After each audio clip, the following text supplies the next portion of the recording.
Icy Soul, hello, welcome, good morning. Happy Friday. I feel like anytime I stream on a Friday, people aren't used to it. And,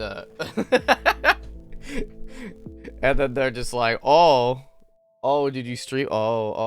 Beans. Geez. Beans and rice and toast. In that order. In this economy? I hope you're doing well, Icy Soul. I got my tea. I got my backup Wadu. I'm feeling pretty good. I am a little tired, though. I mean, grinding Genshin. They had a new update, huh? And also, no need to. You don't gotta apologize for nothing. You're fine. You're doing great, baby. Who is this friend that has this on their wish list? Oh, I see. I understand.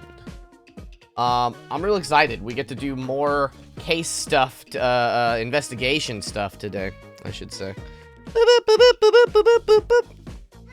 Yay!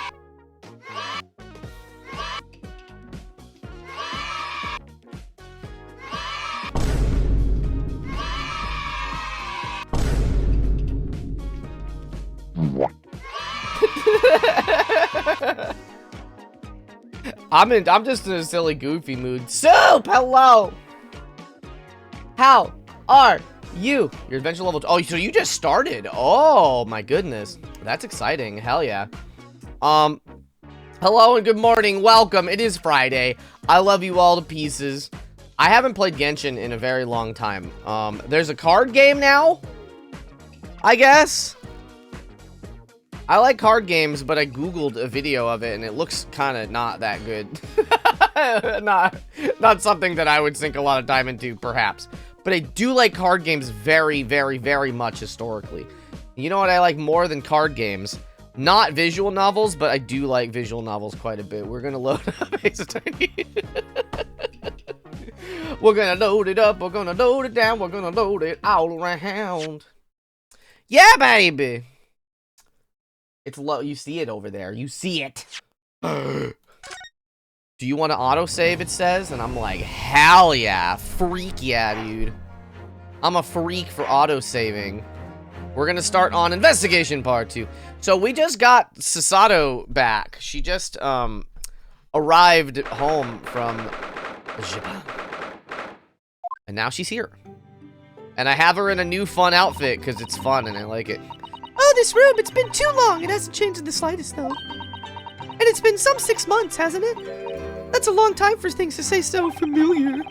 I didn't know when you might return, and I wanted everything to be as you'd left it. But it has been some 6 months, it's true. You're moving to Brazil? Whoa, that's exciting. What country do you live in now? Is it America? What's in Brazil? Tell me about that. So is your father all right, Suzy? What happened? My father? Yes, Professor Mikitoba. I mean, it was half a year ago, but that's why you went back to Japan. Because of the telegram you received, saying you'd fallen ill with a very high fever for some unknown reason. That's right. So I was surprised to learn you'd be coming back so soon. Surprised what happened? I think I wrote about it in my letter to you. That was all a trick. That it was all a trick. My father is in fine health, and I'm obviously very relieved about that. Well, we're all delighted to have you back. It was quite by accident that I've been able to return to Europe, actually. It's because of a very grand conference called the International Forensic Science Symposium! International Forensic, that's the same symposium Lord Strongheart mentioned. Anyway, I've arrived safe and sound, and all that matters is that I'm here now. After all, I haven't yet fulfilled my promise to you, Iris. Ah! You must tell us everything that happened while you were back in Japan. Yes, of course, I shall. And there's one other thing. Look at these dope clothes. Something you wrote in your letter that particularly grabbed my attention. About you-know-who. About Kazuma. I know. I'll tell you all that I can. Tell me everything, Sasato. I want to know about your life. When I first arrived back in Japan, I really thought I'd never be allowed to return to Britain. But curiously, after that awful trial at the Supreme Court, Father's mood changed entirely. The awful trial? Oh, yes. For the murder of Giselle Brett. Oh! You dressed as a man then, didn't you, Suzy? In America right now, my dad got a job in Brazil. You're gonna be moving there for 3 years. That'll be fun. Bizarra! Bee! Bees, or you're like a kaiju. Hello, Bee! It's so good to see you. Hello, hello. Oh, well, yes, since women are forbidden in the courtroom, I had no choice. Wow, amazing! I wish I'd seen it. Don't you, Runo? Yes, I suppose so. Be excited for her, Ryunosuke. Come on. I want to play being a lawyer now. I could wear a false mustache, maybe. I don't think any mustache could hide the fact that you're just 10 years old, Iris. That's harsh. Ruby! Hello! What do you mean sorry? You're doing great, baby. Hello, Ruby. I'm gonna do all the silly voices. My partner came up with it and I thought it was cool. Hell yeah! There's something else. Oh no, this is Ryunosuke. There's something else I've been wanting to ask you, Mrs. Sato. It's about the real reason why Professor Mikotoba summoned you back to Japan. You said in your letter that it had something to do with the convict's loot that we found in Mr. Natsume's lodgings. That's right. The very large dog collar. Dog collar? Was that a dog collar? The very large dark we found the bee emblem on it. It seems that Mr. Natsume included a drawing of the collar in the report he submitted about his time in Britain. You're spamming me with message. Oh, I see the number, but I have Discord. Close it. I have it like, I'm not looking at it. I know, this is like a DLC outfit I put on her, but it just came with the game. It was probably DLC for the 3DS or like whatever. I understand that when Father saw the report, he turned as white as a sheet. Why would that be then? Father came to Britain himself, of course, to study. It was some time ago now, but he stayed for 6 years! I can only imagine that something must have happened during that time. But if he refuses to tell me what it was, then I intend to find the answers for myself. And I decided that I, for one, won't keep any more secrets! Oh, Saturday! I don't know why she's screaming. That's a very meaningful look Sato-san's giving Iris there. A lot of times Iris doesn't say anything sort of meaningful, so we gotta put some stank on it, you know? Lord Strongheart mentioned something about that symposium, too. I think he said that investigative authorities from 40 different countries would attend. Yes, and from Japan, my father and Judge Jigoku have been invited. He's a character now. Don't forget, they gave him a full body, like, avatar and things. It's something of an honor, I believe. Well, Professor Mikotoba is the leading expert in forensic medicine in our country, after all. But who's the other person you mentioned? A judge, did you say? Yes, His Excellency, Judge Shishiro Jigoku. You've met him, Mr. Naruhodo. Last year, the Supreme Court. You can't possibly have forgotten.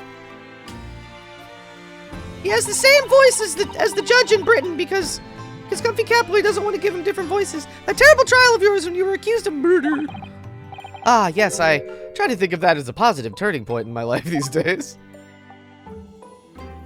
Well, it was Judge Jigoku who presided over the trial. I'm perfectly honest. I'd be happy never to see that man's face again in my life. I think I got bad news for you, my guy.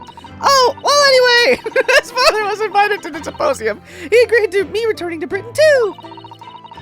He won't actually arrive until next month, but, well, I couldn't wait. Wow! So I pleaded with him, and in the end, he agreed to me going on ahead. Yes, about the symposium. Seems as though Lord Strongheart has put in an awful lot of work to make it happen. It's obviously very important. I believe it is, yes. As I understand it, Lord Strongheart organized the entire event himself. I think he's hoping that by achieving exceptional results, he'll get the job of Attorney General. The most senior position in the British justice system. He's hoping to use his power to create the world's finest policing institution. He do be wanting to police all kinds of stuff. That's what Father said anyway, apparently. It's Lord Strongheart's lifelong ambition. We know a lot about this guy. Professor Mikotoba know Lord Strongheart personally, then, I wonder? Actually, Lord Strongheart gave me a long speech all about this very subject only yesterday. It was so long that we didn't get to watch it, chat. We zoned in and out of it.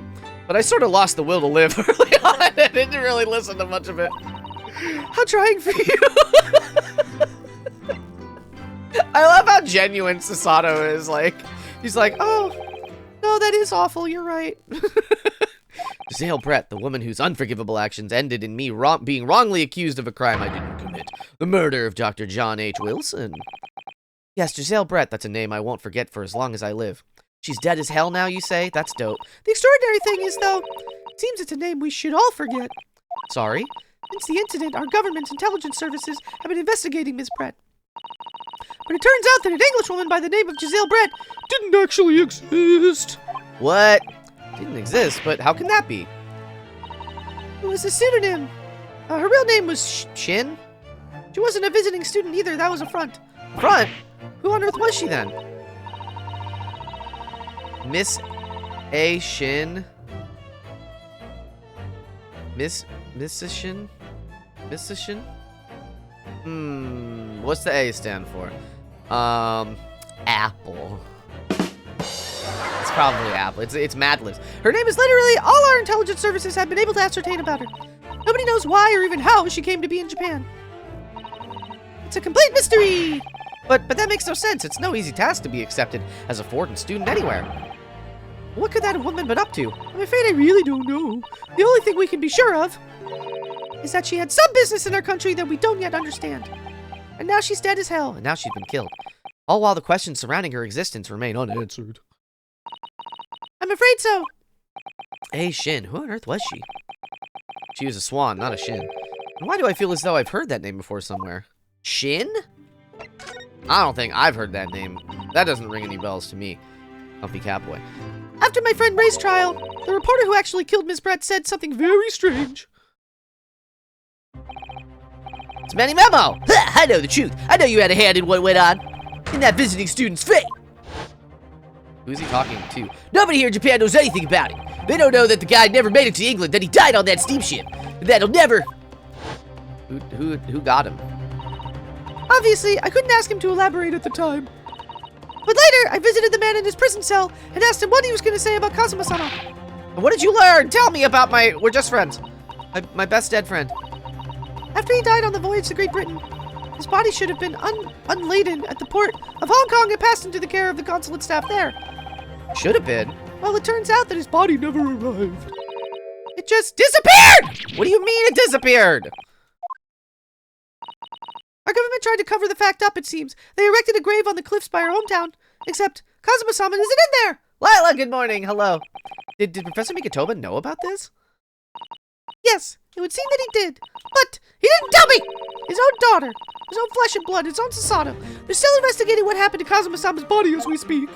I just don't believe it. That is pretty crazy. I wasn't expecting that, y'all. What is this acute feeling of apprehension I have all of a sudden? Well, your best friend that is definitely not your boyfriend that is dead disappeared, bud. I don't know what you want from me. Thinking back now, some of the things that happened on the SS Buria were definitely strange. I mean, after he died, we never saw his body again, did we? Could it be?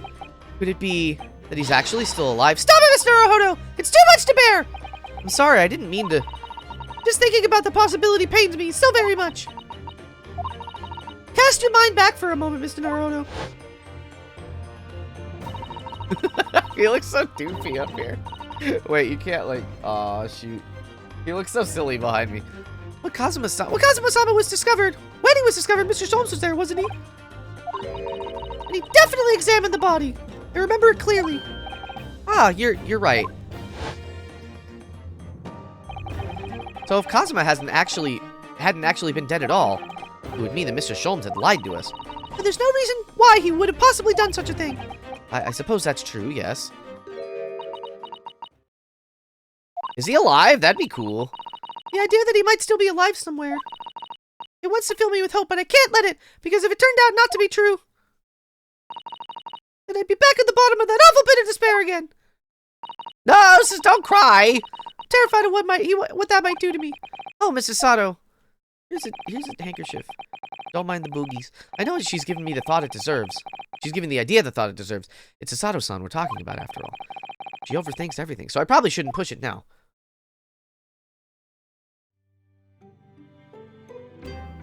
Okay. Is that all? Present? Wait. Okay, alright, I'll talk to her. It must be about a year ago now. I wrote a really long short story based on some of my father's old nuts. It's about one of Hurley's greatest exploits. I called it the Hound of the Baskervilles. But then Mr. Sholmes forbade you from publishing it. And put the manuscript somewhere nobody could get their hands on it. So nobody knows anything about it apart from Hurley and I. But for some reason, you know the title of it, didn't you, Suzy? Oh yeah, I forgot about that. It's a flashback in her old clothes and her new clothes. It's like Solar Opposites. Y'all see Solar Opposites? They recast Justin Roiland correctly, but it's like, it's not a sound-alike. It's just a completely different voice. And they have a whole bit at the start of the first season, or the first episode of the season, where it's like, he's like, this is my voice now. It's not changing. It's like a very extremely British man's voice. He's like, and I got Chronoton, so I'm gonna sound like this in flashbacks too. It's this forever, and that's this with this outfit. Oh, it sounds so exciting! The Hound of the Baskervilles. I should love to read it. I haven't watched Solar Opposites. It's really good. It's like super wacky and goofy, and like it's at some points it's almost too silly, but it's got it's grounded. Like, I would say, like, if you get through the first season and you don't like it, then there's no need to watch the rest. But I think, like, the second to last episode of the first season, it's really like, oh my god, what is happening? I really like Solar Opposites a lot. Cozy and I watch it together. Oh. And you wouldn't tell me how you come to know it. The book title, I mean. Yes, but I made you a promise that I would explain one day, didn't I? I think it's time. Oh! Yeah, please. This is a mystery from the last game. I'm only sorry I had to keep it to you from you for so long, Iris. Yeah. We got new music. I was completely by accident that I came to know the title of your manuscript, Iris. It was a short while before we left Japan. I was cleaning Father's study and I saw something on his writing desk. A large box of papers. There was a label affixed to the box that was written in English. It read, "The Hound of the Baskervilles." What? My basketball star? Of course, I had no idea what it was at the time. My father came in and... Sato, what are you doing? Oh, Father! Did you look at those papers? No, I simply read the label, that's all. Gonna have to kill you. Sorry, daughter. Well, put that out of your mind. Sorry? Forget that you ever saw it, and certainly don't tell anyone else about this.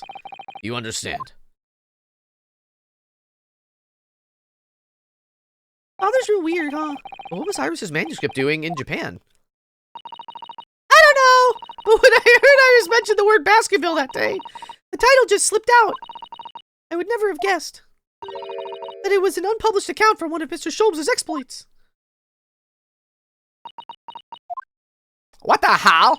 When I returned to Japan, I asked Father to explain, but he refused to answer any of my questions. There was no sign of the big box in his office. That's really all I know about it. I've no doubt that Father has a very good reason for being so secretive about it, but still, it's a real pain in my ass. I made up my mind to explain myself to both of you. Well, thank you for being so honest, Sazai. Okay, let's leave this dusty place. So, Mr. Naruhodo, I'm ready to start investigating if you are. I've committed every detail about the case to memory. And Iris has told me about all the disturbing happenings at the Waxwork Museum as well. So you're fully abreast of the situation already, Mrs. Sato. I'd expect nothing less, to be honest. I think our first port of call should be to investigate that Mr. Drebber. Somebody yesterday was saying that this Mr. Drebber character is very fun. So I'm interested to see, to meet them. The engineer responsible for building the elaborate machine that was used to effect this extraordinary trick. Yes, a conjurer of sorts by the sound of it. Well, oh, maybe she said that. Well known in the field of science and magic. Then all we need to go and arrest him! Well, yes. You must know the truth behind this case, so I agree we really do need to find the man. Huh, sounds like it's a case of tracking someone down. Which is a job for the police or a great detective. I'm supposed to guess who she might be thinking of. We don't have much time, so we need to get started straight away, I think. Good idea. Well, best of luck then. Oh, you're not coming today? I'm going to Brighton Road. I don't know if that's Brighton or Brixton. Charlie for the herb market. Well, let me know later how you got on, won't ya? I'm gonna go buy some herbs. That was a little abrupt. The pull of the herb market must be strong. I don't know why I'm calling it herbs. I'm in England, I guess. Jolly old England.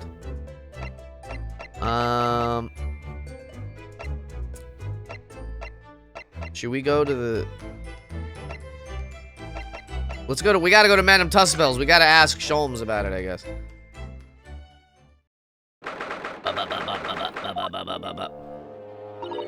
Oh my, no No wonder it's called the House of Horrors. I'd like to turn on my heels and go straight home via the confectionery. Being scared makes you crave sweets. I can understand that. I was looking forward to a reunion after 6 months away, but there's no sign of Mr. Sholmes anywhere. That's strange. He should be here investigating the abduction of the waxwork. Oh well, I guess we'll have to come back later. Shoot! Well, alright. Where's a Catboy to go?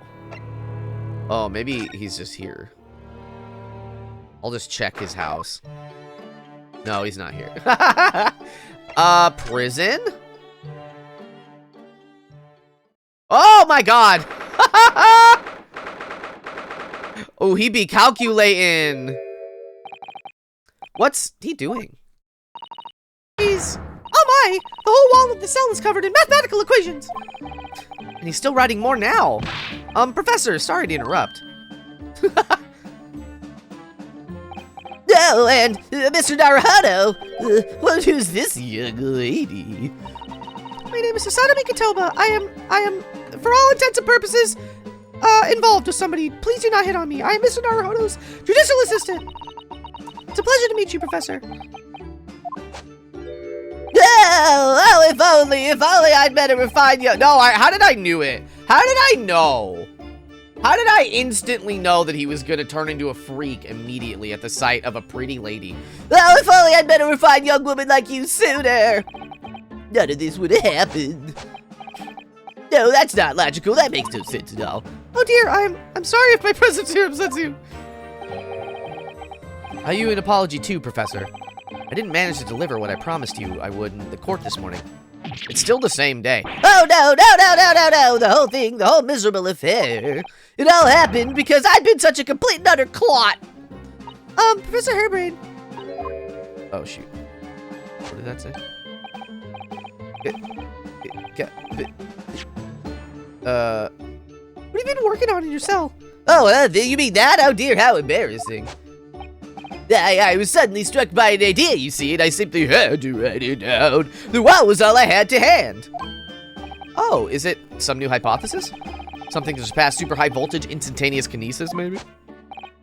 No, actually, this is my autobiography. That's not, come on. Your autobiography? Now I was diddled and fiddled by Albert Hairbrain. I found I could represent my odd fortunes with only odd numbers and an ambitious set of simultaneous equations. Really?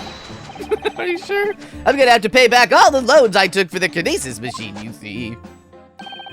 So it's gonna be a new serial publication from next month. Part 1, an odd birth and an odd upbringing. It just says science. You can't beat the man's optimism, that's for sure. I see. Well, for now, would you mind if we talked a little more about the case? Oh, yes, of course. I was diddled, I was fiddled by the pair of them. By Asman, and by that aloof engineer, Jereber. We're not gonna have to sit through an explanation of all these equations, are we? Alright, tell me everything about your life and how you got deceived. No, I'm sorry. He do seem weird, B. He is weird. Everything I believed in has been turned on its head. My research, Mr. Asman, the kinesis machine, my hypothesis even. I'm sorry it's come to this. There really is no other way.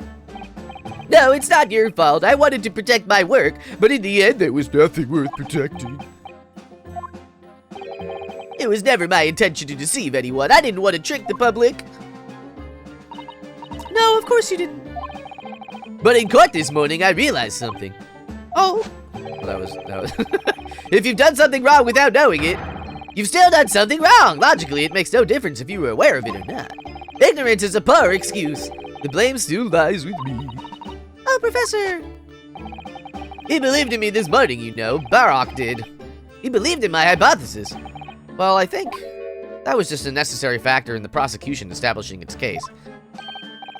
No, Barak wouldn't do something like that. I'm sure he genuinely believed it. Did he? I think I understand now. Why it was that he decided to take out the prosecution in the trial, I mean. Ugh. What was his motivation? Tell me, science man. After the terrible accident happened, nobody would believe in my hypothesis anymore. Not the police, not the prosecution service, not any lawyers even. I feel like I dealt some kind of finishing blow there. So if any other prosecutor had taken the case, if it was anyone other than Barrock, I'm sure the prosecution would have declared my hypothesis a complete and utter nonsense. Oh! And in that case, you would have been declared a fraud yourself, Professor. Exactly, which would have been a fate worse than death for me. But Barrock insisted that I was a proper man of science from start to finish. You think that's why he... I know him very well indeed. He's an extremely kind-hearted soul. But that extremely kind-hearted soul spent all morning trying to paint you as a murderer, didn't he? Well, admittedly, that part of the analysis appears to have some flaws in it. What about the whole Reaper side of things? How does that fit in with the kind-hearted soul idea? You gonna kill him. You gonna get him. Do you think he set out to trick me from the very start? I'm sorry to say, that does seem likely, yes. When I first met him, he introduced himself as a wealthy financier. He looked over the paper I'd written and said my work would benefit all humanity and must be pursued. He was so enthused. He was so emphatic. But in reality, he was the mastermind of some criminal network, it seems. I still can't believe it! Yeah, no, me either. As the machine was essentially a set decoration for some stage magic. Boom! It probably didn't require a large amount of investment, actually. But the scale of it, it wasn't just some small trick. It was a very elaborate feat of deception. All young scientists are full of hope about their burgeoning ideas, full of zeal.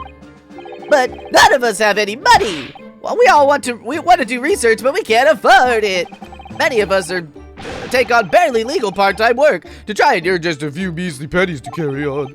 To go through all of that only to be taken for a complete fool, it's too rotten to believe. It is, I agree. That's why we have to find those responsible and bring them to justice. Mr. Asman is no more, of course, which leaves only the engineer. Mr. Enoch Drebler! Tell me about Enoch Drebler, the engineer. Is he an engineer or a magician or a swindler? It was about a year ago when Mr. Asman first brought Drebler to meet me at my laboratory. Since then, I've met him many times to discuss details about the kinesis machine. But at no point did you have any inkling that he was just an illusionist? Oh, he definitely wasn't just an illusionist. What do you mean? He was a wealth of deep scientific knowledge. There's no question that the man's a genuine scientist. It's instantly apparent in conversation. I see. But that wretched man deceived you, Professor! It's unforgivable! We must do everything we can to find him and bring him to justice. Are there no more clues you can give us as to his whereabouts? I'm sorry, we only ever discussed the kinesis machine, nothing else. Although, just once. I did visit his work. Come on, I did visit his workshop. Wait, Bud, Buckaroo. What workshop? Drebler's enormous fabrication laboratory where he constructed my great machine. Maybe we should look there, you Dumbo. You idiot. Why didn't you mention this before? You know, Drebler's workshop. There's every chance we might find the man there.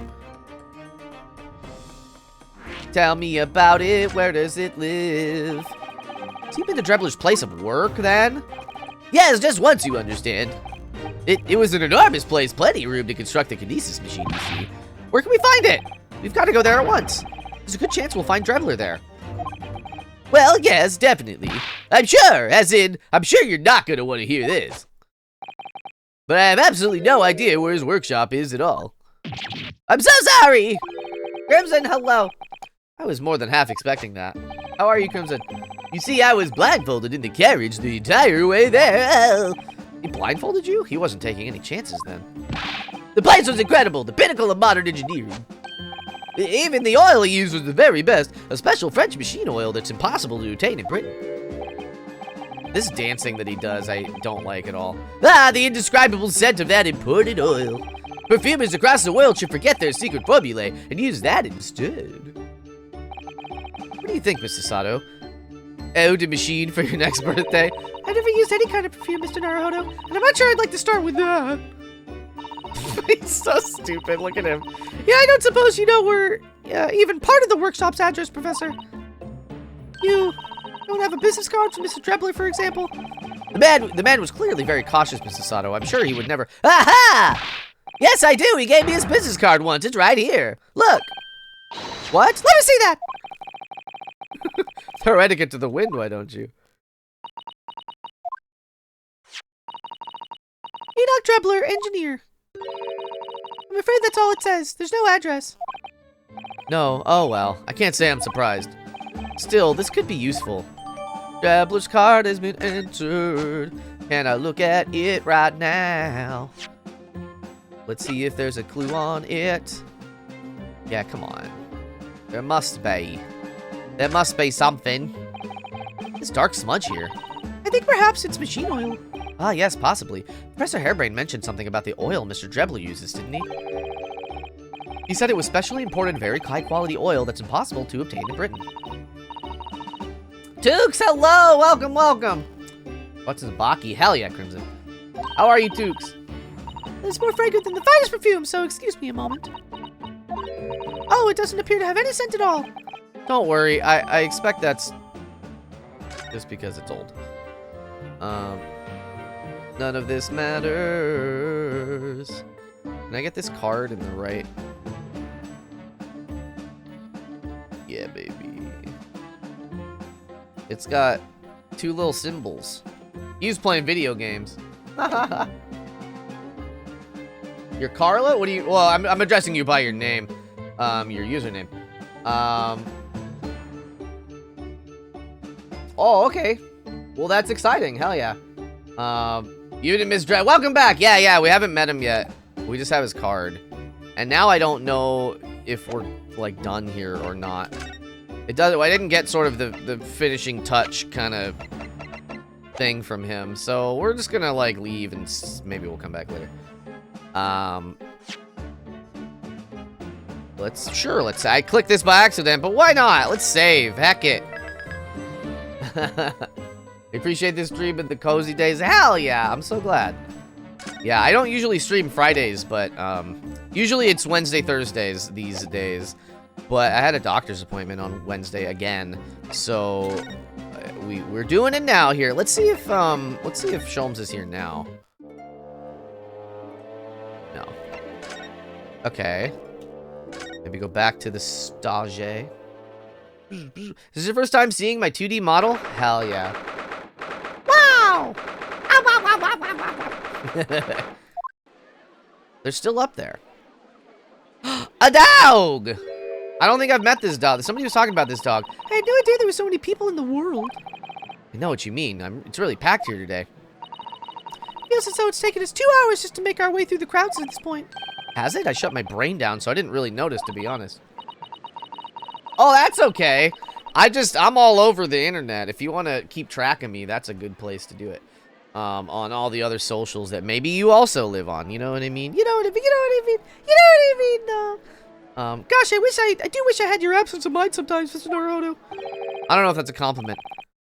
There you are. I had a feeling you lot would show your mugs before long. It's gotta be, yeah. Oh, Inspector Gregson. I see you're hard at work as usual. I didn't realize we hadn't met the dog yet. Oh, sure. Well, greetings to you. I do hope you've been keeping well since last we met. To Sasato. What's with all the ceremony? We just saw each other in court this morning. Not you, Sunshine, the gentlewoman so loyally at your side. Oh! Why, thank you, Inspector. How good of you to notice. I got new clothes, sort of. He might be a bit rough around the edges, but he's still a proper English gentleman at heart, I suppose. As you probably guessed, we were hoping to investigate the scene some more. Right, well, that's the young Chinese domain. Ow! You're cute! Oh my goodness. Oi, get over here, Jaina! Pupperoni. You seem to be busy playing with the puppy, probably giving it a traditional East End training. Ah! Gina! She's a police officer now? Amazing, isn't it? She's a good kid, actually. Heart's in the right place, anyway. She got the detection bug, if you ask me. Yep, I think she'll follow in my footsteps nicely. What do you mean? I'm being transferred. It's time for me to say toodaloo to London. Oh no, really? That's a bit sudden, isn't it? I had no idea. Where are you going to be posted, then? We'll come to see how you're getting along. Ah, not likely, but you're welcome to try. If you don't mind a trip to France, that is. To France? I'll be working in the Paris Police Prefecture. Should be right up my alley. No French, but France? It's an entirely different country. I don't understand. Why would you be sent there? That's the way the adult world works, Sunshine. Now don't go poking your nose in where it's not wanted. That's not a regular, come on, that's a mysterious transfer. I'm intending to take the kid with me when I go. What? You're taking Gina to Paris? Well, I can't leave her here in London. Who knows what'd become of her? Suppose he's worried she'd slip back into slipping her hands into people's pockets and purses. I don't think he's worried about her pickpocketing, Mr. Naruhodo. I think he's worried about the Reaper. Oh, of course. So that's playing on Inspector Gregson's mind too, is it? Anyway, I haven't mentioned any of this to Gina. So don't go blabbing, you hear me? Ow! No, of course not. I gotta keep that diving diva safe and sound.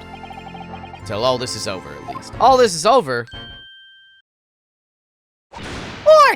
Did you just call me a bloomin' diving diva again? So you heard that, did you? Right, well, any questions about the scene, you can put them to my capable detective diva here. Alright, you heard the boss. Inspector Lestrada's in charge here now. Suppose I better keep my word and not mention anything about Paris. So, Gina, you got a new dog, have you? Oh, yes, please. Isn't he great? Toby's his name. Oh, how delightful. He's absolutely adorable. Yes, the dog does seem lovely. It's the not-so-lovely Inspector Gregson that's playing on my mind, to be honest. Toby! Oh, now she big serious, she big eggy. Gina, we were actually hoping that we could investigate the scene again. Yeah, alright. If it's around here, you can do what you like. Oh, that's alright, is it? I'm gonna be playing with my new friend here. Yes, Toby. The machine that exploded must be at the top of those stairs, I presume. I haven't actually seen it yet, so if you don't mind. Sorry, but you can't go up there, Seuss. Oh. It's like I told Odo yesterday, even I ain't allowed near that wreck. What's it called again? The reason we ain't supposed to touch it, the special Dispensation for Scientific Equipment Act? Is that what you're thinking of? Today is 2 years! Oh my god. That's amazing! It just says straight up 2 years. That's amazing, B! Are you kidding? I love that. Oh my goodness. What a good 2 years it's been, let me tell you. I don't know why those numbers are different, but I'm gonna just trust the one that says my name. Almost 7 months! One of them is like ahead of the other one. I don't know why there's two. Very peculiar. That's the one, that's why only them lot are allowed to investigate it. What are they called again?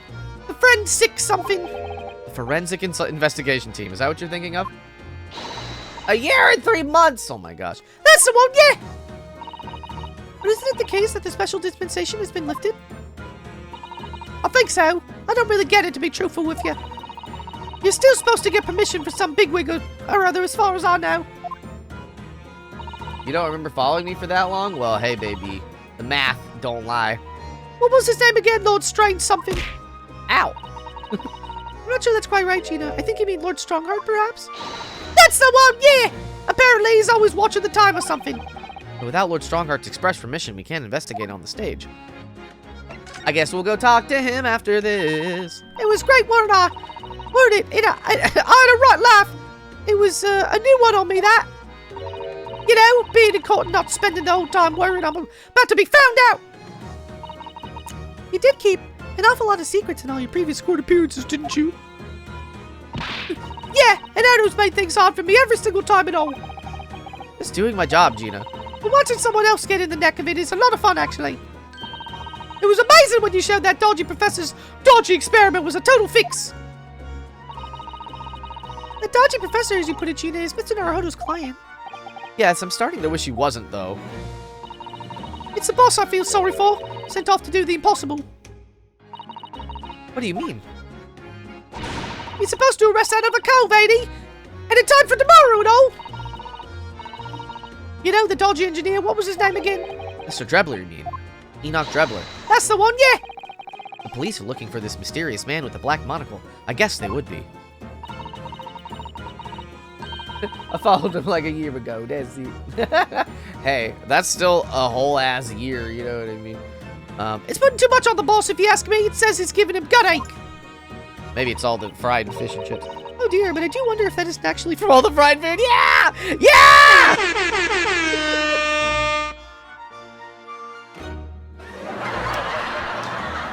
I put a laugh track on while I drank a sip of tea. Anyway.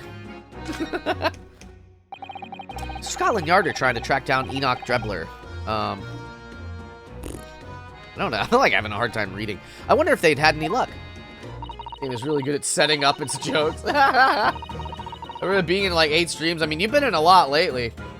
I'm still a silly boy. Knock, knock. Who's there? It's Crimson. Crimson who? Crimson Bond fan.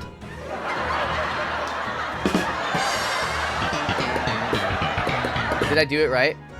Was that the joke? Did I get it right? Maybe people say things just before the game does. He's really funny looking, got 2 eyes that don't match. Stole a glimpse of a picture of him earlier. I mean, I didn't actually pinch it enough, and the old devil's called it. Sorry, who? You know, that scowling reaper what's always glugging down glasses with that blood red plonk. Oh. I won! I won who? I won who, Crimson? Lord Van Zeeks. He's always at it for me, that cove. Don't know what he's always scowling about, mind. Probably would have been a pretty good boss as it goes. Rather be the Reaper's apprentice than a detective's trainee? The way I see it, if the choice is between a chip-guzzling detective and a chalice-glugging demigod, you're equally badly off with both. I suppose you're right. I hadn't thought of it like that. How'd we put that one to bed? Anyway, the point is everyone here at the yard's dead set on finding the fishy engineer. But there don't seem to be no clues to go on, so they're stuck. There's nothing that can lead us to Drebler at all? Wait. Toby the dog. I want you to see these nuts. Ow! Got me. You want me to keep the camera close for 5 seconds? Ba ba ba ba ba ba ba. Ba, ba, ba, ba, ba, ba. I don't know how to count. I hope that was enough. Where'd you find that little mutt then, Gina? Oi! Don't be so flaming rude, Odo. Slight overreaction, don't you think? He ain't no mud, all right. Toby's how they put it. A cute little pup. Oh yeah, a bona fide detective. Sorry? I've given him a proper title and everything. It's Chief Inspector Toby to you. More senior than Inspector Gregson, is he? Oh, so he's a police dog, is he? Police recruit dogs now. I've heard that they're already being used officially in Germany as part of their city policing. They're used to chasing criminals and such like. They have a wonderful sense of smell after all. I have a fairly good sense of smell myself, as it happens. I can tell undergarments that have been freshly laundered from undergarments that haven't. Ha! That's nothing compared to this little fella, Odo. Oh, really?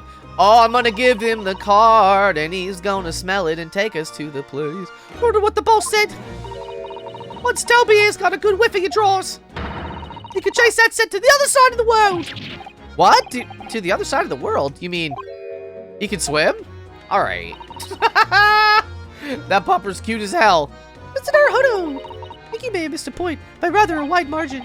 I just can't believe this little dog had such incredible skill. I love him. I'm telling you, Odo, there's going to be more and more dogs doing their bit for the police in the future. Yes, I agree.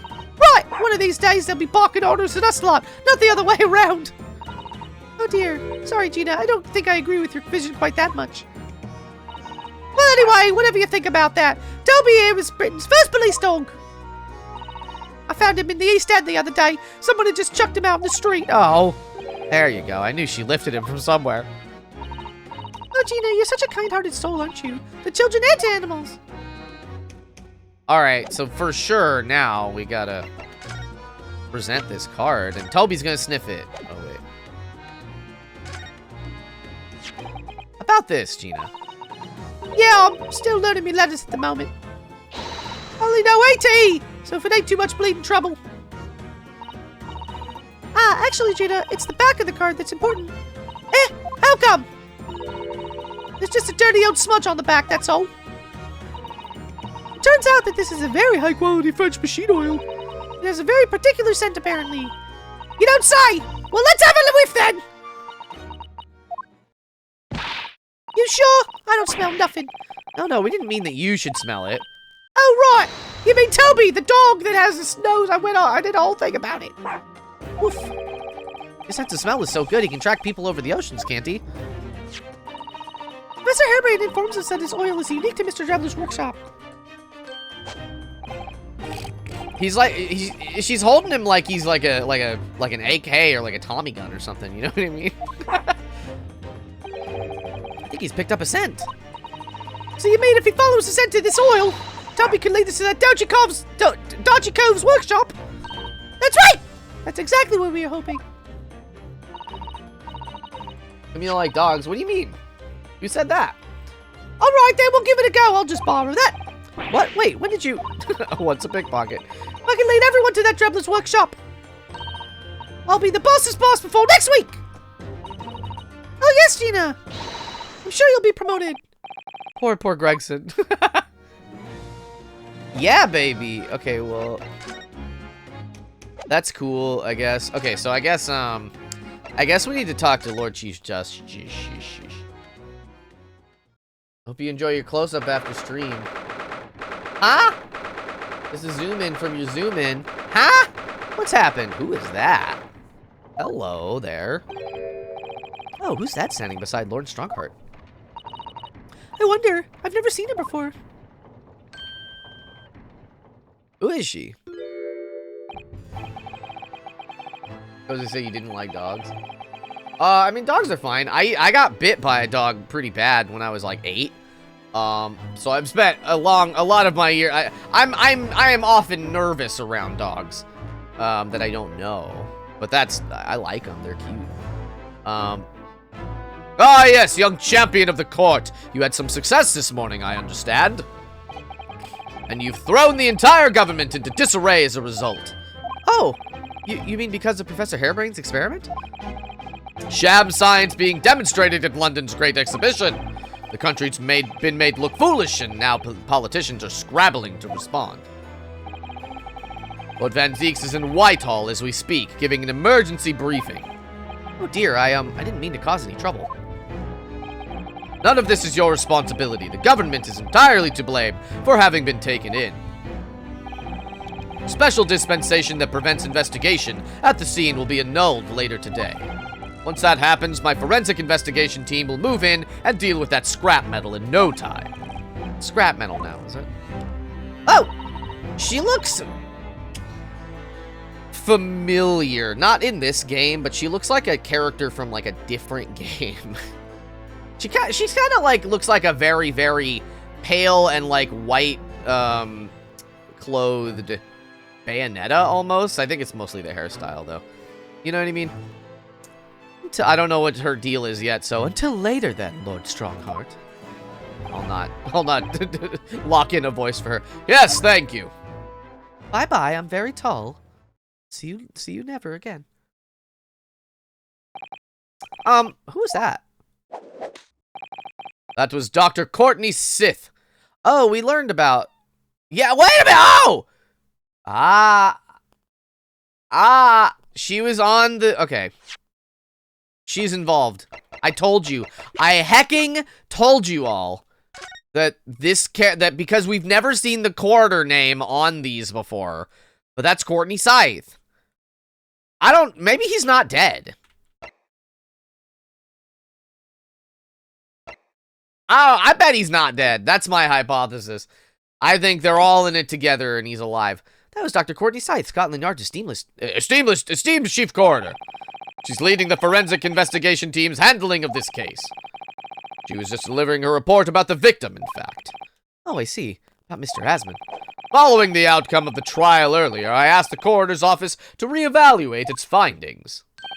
I don't have time to tell you what she concluded. If you want to know, you'll have to ask her directly. You can find her in the forensics laboratory. Oh, right. I will talk to her.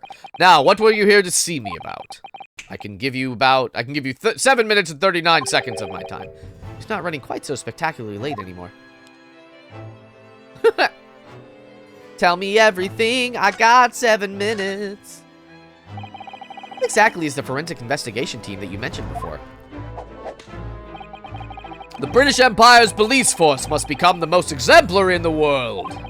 For that to happen, it's imperative that we embrace forensic science and everything it has to offer. I'm gonna respond. Hey, that's alright. Hell yeah. No problem. I first created the forensic investigation team a year ago now, unofficially, of course, to pave the way. Goodness! A year ago? At next month's symposium, I intend to present the results of their work to the world. Once I do that, the House of Lords will be powerless to oppose the creation of a full-time forensics division. It'll look exactly the same. I'm curious. Ow! And once that happens, the position of Attorney General will be mine, and criminals will suffer dearly. What do you mean? For too long, those scoundrels have made a mockery of our legal system with false evidence and bribes. But London's scum is about to be rounded up and burnt in the fires of hell. I intend to see to it personally. By creating the finest police force the world has ever known to protect our honor and our future. Look at those eyes. He means every word. Dr. Scythe is an extremely reliable coroner. When I officially establish the forensics division at Scotland Yard, she will run it as my right-hand woman. Now then, speaking of the symposium, Ms. Mikitoba. Oh, yes, my lord. Your father should be on the high seas as we speak, making his way here to represent the Empire of Japan. Yes, that's right. I understand he will arrive at the beginning of next month. Are you acquainted, Lord Strongheart? With Professor Mikitoba, I mean. It was many years ago now, but yes, I remember Dr. Mikitoba very well. Tell me all about it. My memory serves, it was some 15 years ago now that your father came to Britain as a visiting student. It was the year I was born, so yes, 16 years ago, in fact. Mikitoba was a young practitioner of forensic science, and Jikoku accompanied him as a young, promising judge. Punctilious and politeness. Oh, come on. That's not my fault. Of the Japanese at the time impressed us greatly. Not that I wish to imply impoliteness or carelessness on your part in any way. I didn't think that you were. Dr. Mikitoba studied forensics at one of London's large hospitals. St. Sinners, if I'm not mistaken. Dr. Scythe was also there then, as it happens. And Dr. Scythe knows my father, does she? She was a young medical assistant at the time, so I... The mushroom at the end. So I doubt their paths cross regularly. But I've no doubt they knew each other superficially. After all, Dr. Mikitoba was here studying his subject for some 6 years total. 6 years? It's a long time to be studying abroad, isn't it? I lived with my grandmother in those years. So he left his newly born daughter behind and went overseas for 6 whole years? It was a rather turbulent time at home. Oh. Perhaps father wanted a reason to get away. What do you mean? Why? I'll tell you later. Well, clearly something was going on at the time. Talk me about Lord Van Zeeks. I wanted to ask you about Lord Van Zeeks, actually. I heard that his older brother was killed some years ago. Excuse me, I forgot about this plot point. This place has so much going on. By a mass murderer known as the Professor, who targeted nobles and royalty, is that right? You Japanese are a thorough lot. You've done your research well. Yes. And you could say that that very incident that gave rise to the Reaper. What? Why? When his brother, Clint Van Zeeks, was murdered. It was just after young Barak had graduated from the University of London, and became a prosecutor. That's a typo! When obvious criminals who've managed to evade conviction in court started disappearing, rumors quickly spread throughout the capital. Yo, it's getting intense, baby. Londoners started to say that wherever Barak Van Zeeks went, the ghost of his dead brother wasn't far behind. Oh, gets tied up at the end, I'm so glad. Oh, my word. The Lord Van Zeeks isn't the Reaper. It's the ghost of his brother? Well, Ever since that time, he became a very aloof figure in London's legal circles.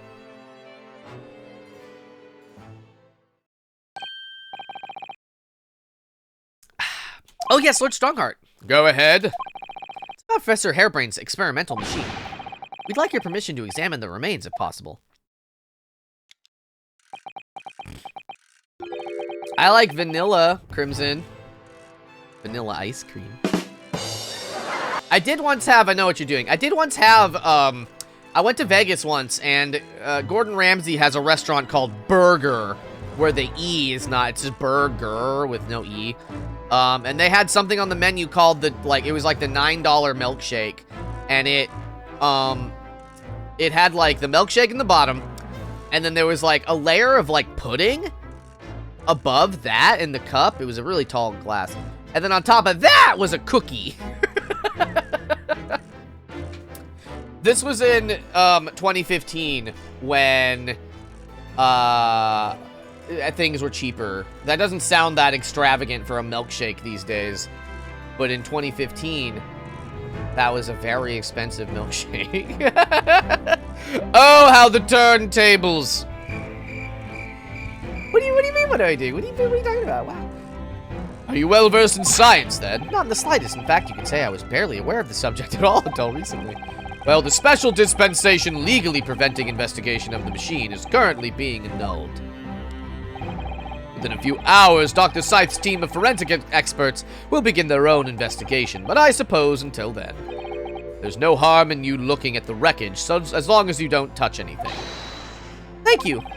Being able to look at it at all is better than nothing. I'll be able to see it too! The time is up. You'll have to excuse me now, I'm afraid. My engagement calls. We are extremely sorry to have troubled you when you were so busy, my lord. I have important matters to attend to in preparation for the symposium, you understand.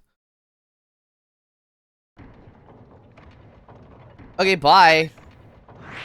A new location has been added. Oh yeah, let's go talk to her. There's the owl and the crow or whatever. Also skeleton. This lamp is cool. Anyways. I believe this is it, Dr. Scythe's laboratory. The chemical smell really assaults the nose, and there's plenty to assault the eyes in here, too. It looks as though the doctor isn't here. But we're here now, so we may as well do some sightseeing, don't you think? The seasoned tourist you've become, Mrs. Sato. We could just have a look around, being careful not to touch on anything. Yeah, let's look at everything in here. I'm gonna look at this bone saw. Look at all the bottles and the shelves in these cabinets. What an assortment of chemicals. These ones here are labeled highly toxic. That's worrying, because there are also things that look like salt and pepper shakers in there. Oh yes, and there actually say salt and pepper on them. The doctor probably spends a lot of time in this room, I suppose. Perhaps she has meals in here sometimes. Life goes on, even when you're surrounded by death. Kind of looked at that. Look at the tools. Table and a set of sharp tools. When you consider each in isolation, it all looks quite innocent. So why is it when you put them side by side, they seem so horribly disturbing? It might be best not to ponder it too deeply. Seeing the large tome that's open on the desk does make me wonder, though. How can anybody concentrate on bookwork with this acrid odor of chemicals in the air? You'd either have to have a cast iron constitution, blah, blah, blah, or a really terrible sense of smell. Let's read the book, though. Talking about the book, let's read the book. Look at this big, thick book here. It appears to have an accounting ledger. To be an accounting ledger, I think it's a record of the forensic investigation team's spending, I think. Oh? What is it?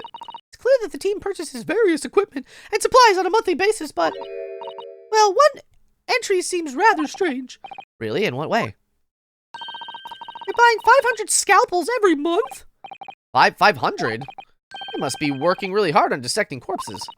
I don't know. Judicial autopsies are only carried out in certain special circumstances. And scalpel blades can be sharpened, too. It does seem a bit strange, you're right. She's sus, I'm telling you. 500 scalpels a month. What could they possibly be using all of them for? Do I get to log that information? What are you doing? Ah! Hello. God, she's so serious. How do I voice her? Sorry, does she have her own music? She's got a snake! Ooh, baby. Ooh, baby. Sorry, we had something we wanted to ask you, but you weren't here, so... So you thought you'd snoop around? That's acceptable to you people from the East, is it?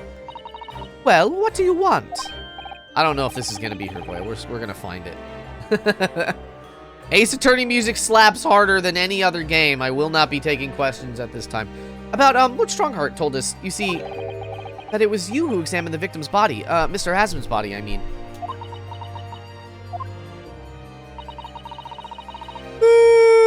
Excuse me. So we came to ask you about your findings on Lord Strongheart's advice. Very well.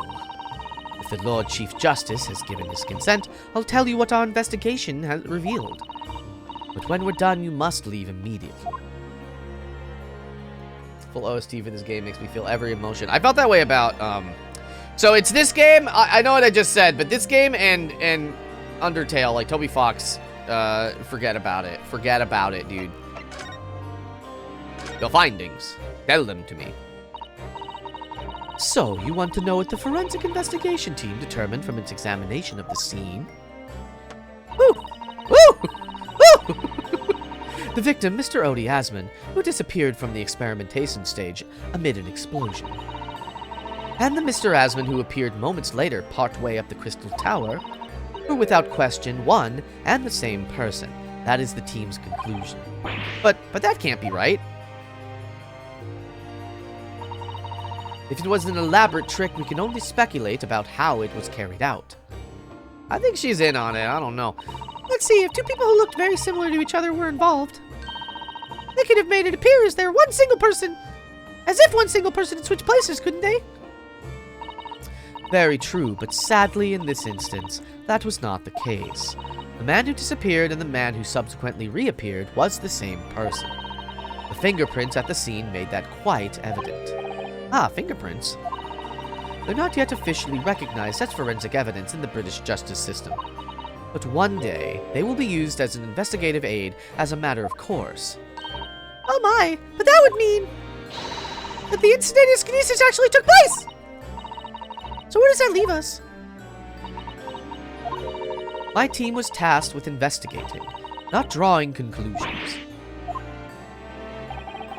Instantaneous kinesis is impossible, and yet the body did move from one place to the other.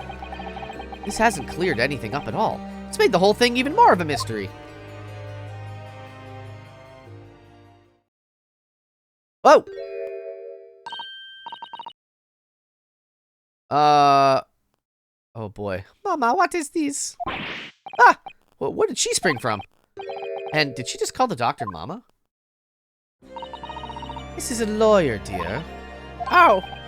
I don't know what she looks. I'm having. Hello, pleased to meet you. I'm a defense lawyer. Rinosuke Nada. Mama. Yes. Can I cut this one up? Oh! What? Oh my god. I've never seen the... we'll make her creepy. I've never seen the inside of an Eastern person before. I want to know what it looks like. Whoa! Of course you can't. It's a live specimen, as you can very well see. Boring. I have to know more about this one. Are you kidding? I think I just had a near-death experience. Oh dear, Mr. Naruhodo, you're as pale as a corpse. Let's leave before I'm mistaken for one.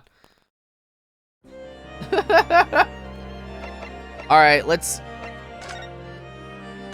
examine her. What are you doing at the moment, Doctor? Just standing around. Keeping a close eye on things, so no impertinent Easterners think they can look around my office. Are there such impertinent Easterners around? How terrible. Yes, you. He doesn't mince her words, Mrs. Sato. I think perhaps it's time we left. Alright, let's get the hecky deco out of here. Oops. Well, I do this in the by accident, but then I'm safe. She is very pretty, B. You're not wrong. Okay. Alright. Oh, that's right. I'm like, how do I leave? It's because I need to back out of this menu. Alright, let's try the experimentation stage again. See if anything's changed. Hey, there we go. Pretty lady. No! No, B! No! Gina, we're actually hoping that we can investigate the scene again. Yeah, alright. If it's around here, you can do what you like. Oh, that's alright, is it? I see, Soul. Come on now, baby. I want to play with my friend here. Ah, yes, Toby. Woof. That machine that... The machine that exploded must be at the top of those stairs, I presume. I haven't actually seen it yet, so if you don't mind. Sorry, I can't go up there. I already did all this. Oh! It's like I told Odo yesterday, even I ain't allowed up that wreck. It's a code again. This was new, but... I read all this. Isn't it the case of the special? It's been lifted.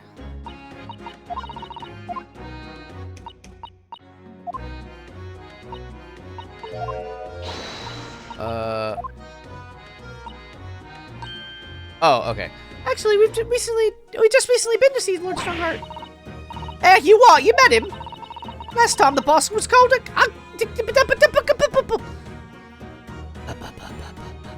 Last time the boss was called to go see him, he waited for 3 hours at the Co's office and came back sniveling. Tragic. Well, the Lord Strongheart has given us permission to examine the scene as long as we touch nothing. Oh, yeah? Honestly. All right, then, go ahead. If it turns out you're lying, it'll be the boss who gets it. He'd never eat another chip again in his life. So you're still saying this is all above board, are you? I'm sure everything will be fine. It really would be the tragic. Would be tragic. All right, then, them's the stairs. Off you go. Oh, thank you, Gina. Go, baby, go. Right then, Odo, leave it to me. All right, now she'll go and take the dog. Sorry. We're gonna get going after that doggy engineer. Nope, dodgy engineer cove right this minute. Oh, but hang on. Someone's supposed to be on guard duty here at all times. I'm afraid we can't help. We need to get on with our investigation as well, Gina. Oh, right. Oh, well, never mind. Screw it. I don't care. It won't be me who gets it in the neck. It'll be the boss. Poor Gregson again. I love her, but only because she doesn't work for me. Do I play Genshin? I played it when it was new. And I haven't played it also since it was new. I got the dailies really caught up with me. So I was like, no more. I'm not having fun. I'm just playing this game so that I can keep up with the dailies, which isn't fun for me. Yeah, they had to re-go through all of it so that... What if he's just farting? The little dog. And it's just like the tails whip, you know what I mean? See you later! He's a menace. I do hope the scent of that oil leads them to that swindler's workshop. Yes, I hope so. Ideally before the dog swims across the channel to France. Played for fun. I had fun with it, but it got to the point, like, games like that, I have a hard time with just because at a certain point, I'm only logging in to do the dailies, and then it becomes work and not a fun thing. And that's what it turned into. Here's a scorching on the ground that you mentioned. Why did I give her that was Gina's voice? Yes, and what's left of the green balloon's envelope? All clear evidence of the balloon that exploded on the day of the incident. Poor Professor Hairbrain. I do feel sorry for him. Someone's well and truly burst his bubble, as it were. Ha ha ha ha. Ouch, I'm a bad person. All right. Let's go. Let's leave. He starts to leave up to the experiment. Let's go.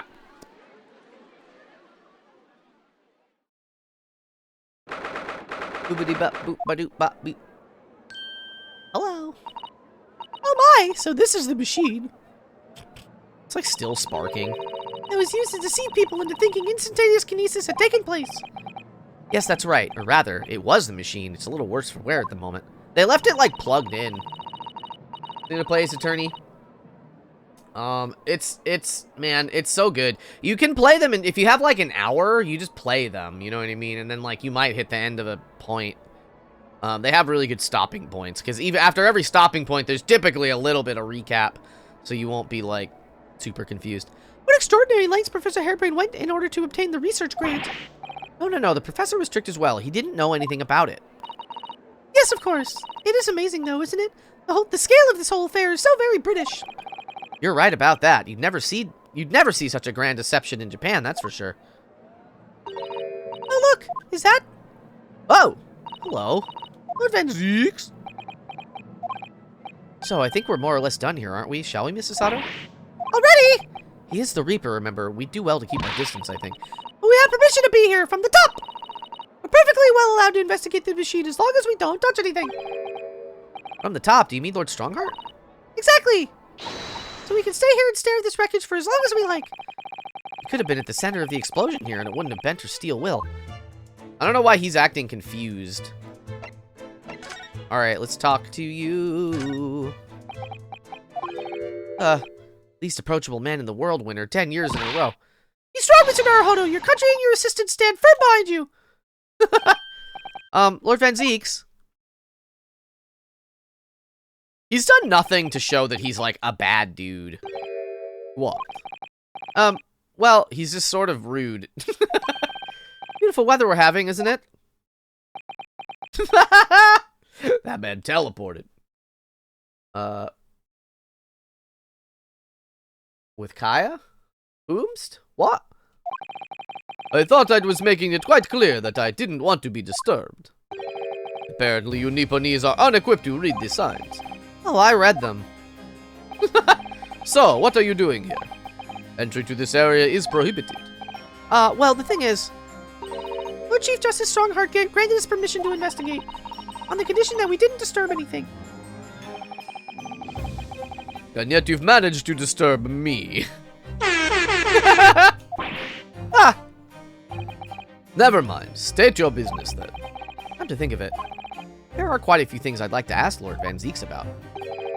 Not least of which is that awful case, even though it's nothing to do with this. Ask away, Mr. Naruhodo! You won't know unless you try!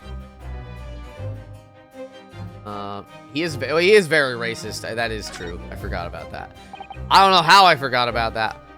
So, Clint was the name of your older brother, I understand, Lord Van Zieks. You Nipponese, I always have to be on guard whenever you're around. So, you've been investigating me, have you? Oh, no, it's not like that. Well, alright, it is a bit like that. My older brother was also a prosecutor. He was the pride of the Van Zieks family. But tragically, a vicious killer took him from us. Diluc? I love Diluc. Everybody used to be very impressed that I had pulled him. Years ago when I like in 2021 when I was streaming lots of different games instead of the same game all the time. Everyone was like, wow, and he is my main. He was my main when I played. He got a big fire sword. The professor, you mean? Is something funny? You what, mate? Well, that's the extent of what you've discovered, is it? I shouldn't be surprised. Sorry, there's more to it then. Lackluster work is very much your trademark, isn't it? Maybe he is an asshole, I don't know. You're too kind. Are you going to tar all Nipponese with the same brush next? So tell me, what's your interest in that historic incident? As it happens, Lord Van Zieks, there's a rather curious case that's come to our attention. Are you aware of the Madame Tuspel's... Are you aware of the Madame Tuspel's Museum of Waxwork by any chance?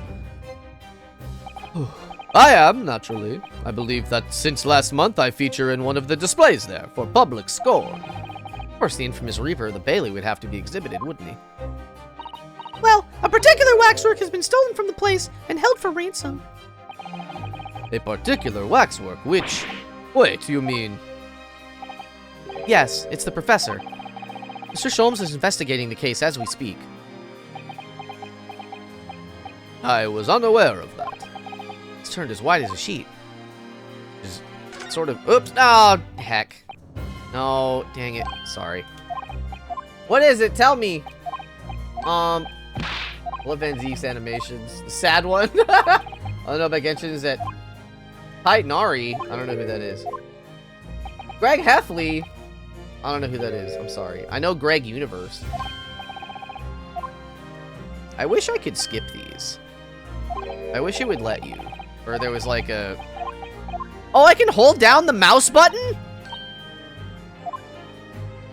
You can't hold down the space bar. But if you hold the mouse button... Oh! This is a game changer. It took me 8 cases to learn this. Jeez Louise. Okay, cool. Cool. 10%! Hell yeah! Tell me about Enoch Drebler! Police trying to locate the engineer, Mr. Drebler, already? You know that they are. Surely that goes without saying. We're very keen to see him found as well. The trouble is, we don't have much to go on aside from the description of the man we heard in court earlier. Genoflames! Thank you for the follow. Welcome to the Mew crew. How are you? Hello. Which, according to Professor Hairbrain, was of a tall, thin gentleman who has straight white hair and wears a black monocle. So, I was just wondering, I mean, I realize it's probably not possible, but, Very much appreciate any more clues you can give us. Wow, Sasato-san really knows how to take the bull by the horns. Fine, why not? I have a photograph of the man here from an investigation 10 years ago. Wow. He looks very similar to the other woman, kind of.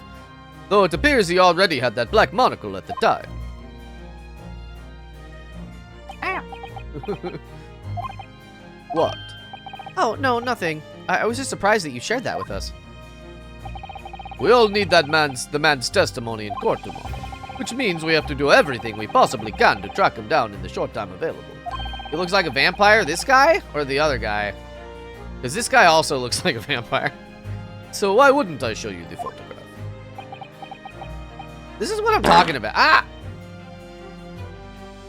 Star.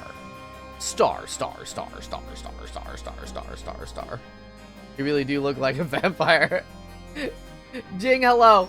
And Anime Lover, hello. And Star Spice, hi. No, I'm kidding. Hello, welcome. What is it about Lord Van Zeke? Sometimes I just can't work him out at all. This is what I'm talking about. He's like got a lot of problems, but I don't think he's like a bad dude. He just is extremely rough around the edges. Van Zeke's design is so based on Oh! Is this is We see the one eye. Ah, the file I requested for the trial tomorrow.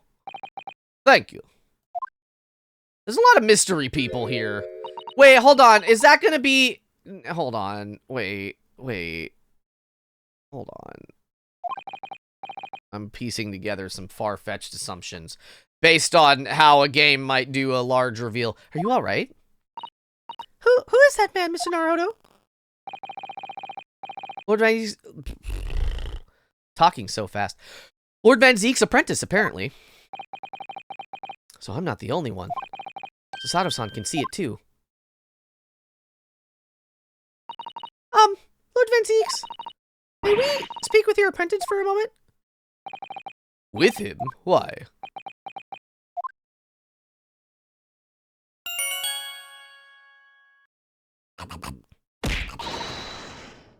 Kazuma-sama! I'm so glad you aren't a Van Zeke hater. Kazuma? I don't believe it. Your posture, your presence can only be... It's you, isn't it, Kazuma-sama? I felt something strange the very first time I encountered this cloaked figure. As if I knew him somehow. Can it really be you, Kazuma? What the hell? Wait! It's been a while since I watched your streams. I'm glad to have you. Star just woke up. Hell yeah. Oh, shoot. I'm scrolling in the... Hold on. Wait, he left. Okay, dope.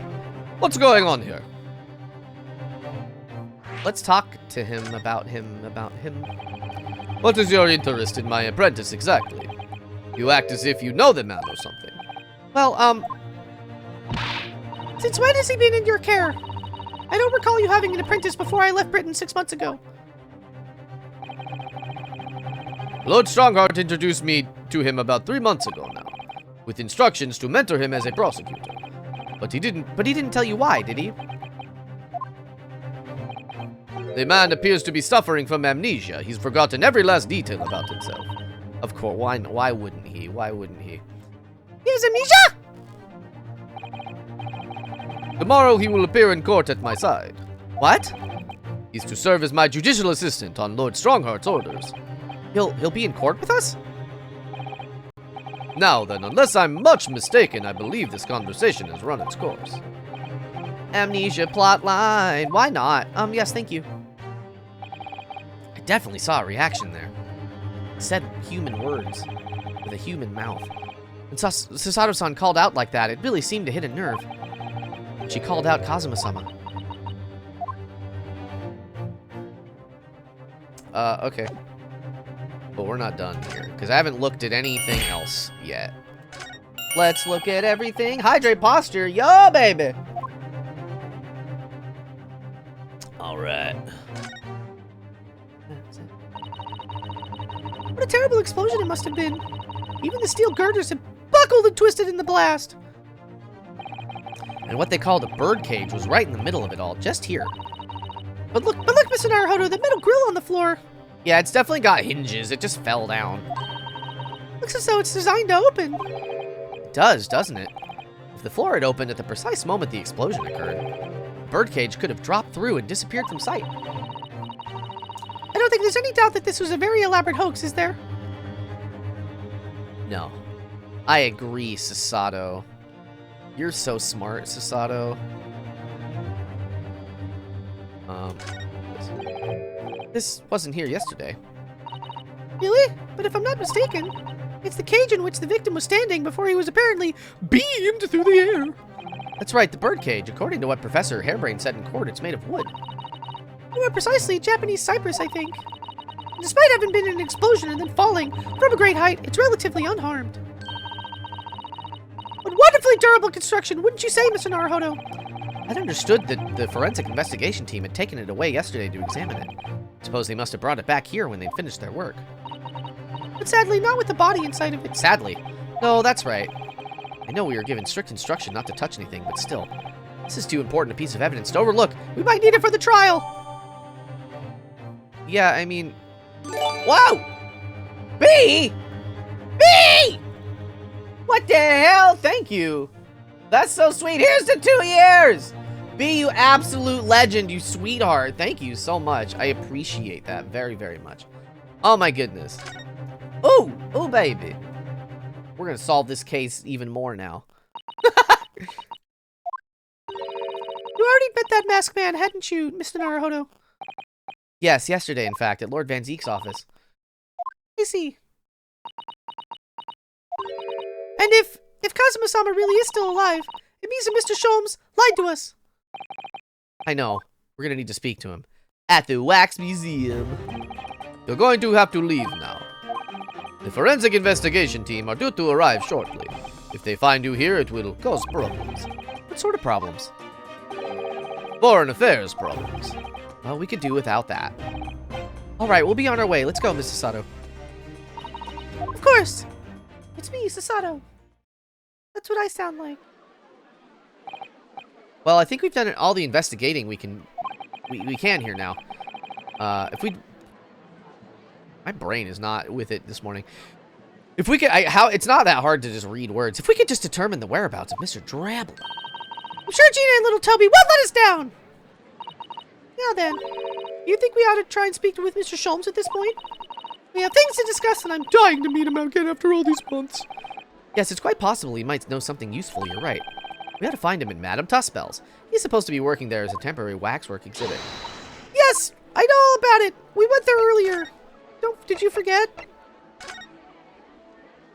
I love you, B! Oh my goodness. What happened? Which part? Here we are again at the House of Horrors. I'd still like to turn my heels and go straight home, via the confectionery, of course. Sato-san really is after something sweet today, isn't she? Eek! What's the matter? Look, Mr. Naruhodo, look at that waxwork. I'm quite sure it wasn't there before.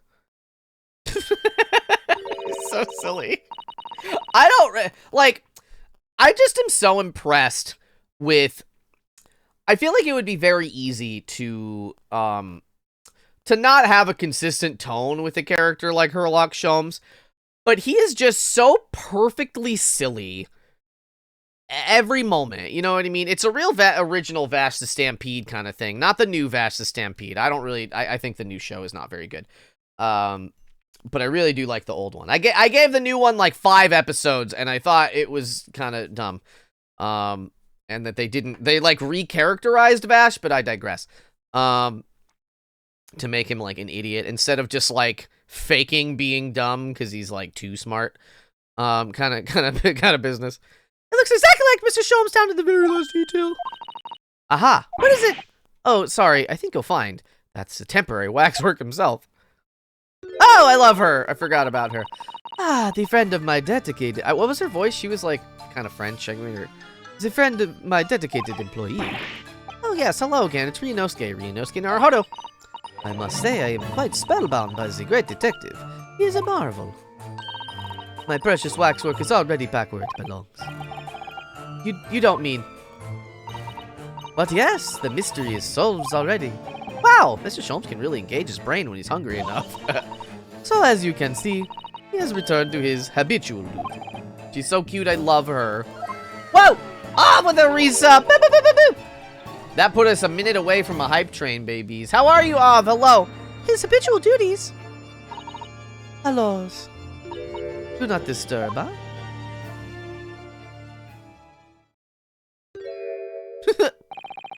Where's Sasato-san? She looks very perplexed. Am I just supposed to go into there, then? Let's look in there, baby, baby. Ah, yes, the heavy curtains in the middle of the House of Horrors. Whatever's on the other side of them, you just know it's going to be terrifying, don't you? The Science Center's Madame Tuspel's special exhibit. It seems you have to pay extra to go inside. I know, can you believe that? Pay more money as if we haven't been scared enough already. It's not my doing, Mr. Naruhodo. Pineapple on pizza? No, just kidding, it's fine. I don't care.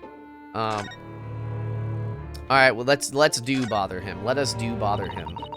He's so beautiful. I love... Wait, Sasato or the witch? Both. Yes, correct. We really do need to speak with Mr. Sholmes, and I am longing to say hello again. But where is he? Come on. I think you might find that he's quite nearby, actually. Oh! Wait, what are you... Indeed, my dear fellows, it is I, the world-famous great detective and waxwork, Herlock Sholmes. His characterization is just so solid. I love him. Sasato-san! Oh, wait, Sasato-san, Sasato-san! Did she faint? And Sasato is dead.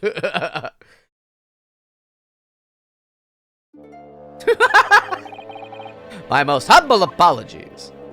I thought I died and got to eternal paradise for a moment via London. The Rolly Dance, he's a silly boy. My dear madam, allow me to make amends by offering you a tasty free deduction at some point. As long as it's not of questionable street food quality. I don't understand. Why are you working as a waxwork here, Mr. Sholmes? Merely a secret identity, you understand, though the case is largely solved now. Largely solved? We're talking about the waxwork abduction, I presume. Indeed we are, my good fellow. As I predicted, it was as easy as proverbial pie. Though I confess, I'm yet to partake of a pie, proverbial or otherwise. Or any food so far today, for that matter. No, he's hungry. That stomach rumble echoed around the whole museum. So how did you manage to solve it so quickly? Ah, well, do remember I said it was largely solved. Anyway, I simply negotiated with the culprit. Are you familiar with the so-called telephone? Hungry. Oh yes, it's a most modern invention, allowing you to hold a conversation with people far away. In Japan, only the imperial capital and a handful of other cities are connected as of yet. Sholmes also makes me pay for how hot he is. Hot! I mean, maybe without all his jacket and stuff. This morning, a telephone call was received here from the perpetuator of the abduction. As such, I was able to negotiate terms, and in the end, the waxwork was returned. That's amazing.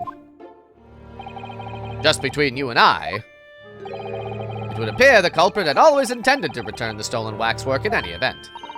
Oh, but I thought whoever was responsible had demanded a ransom, no?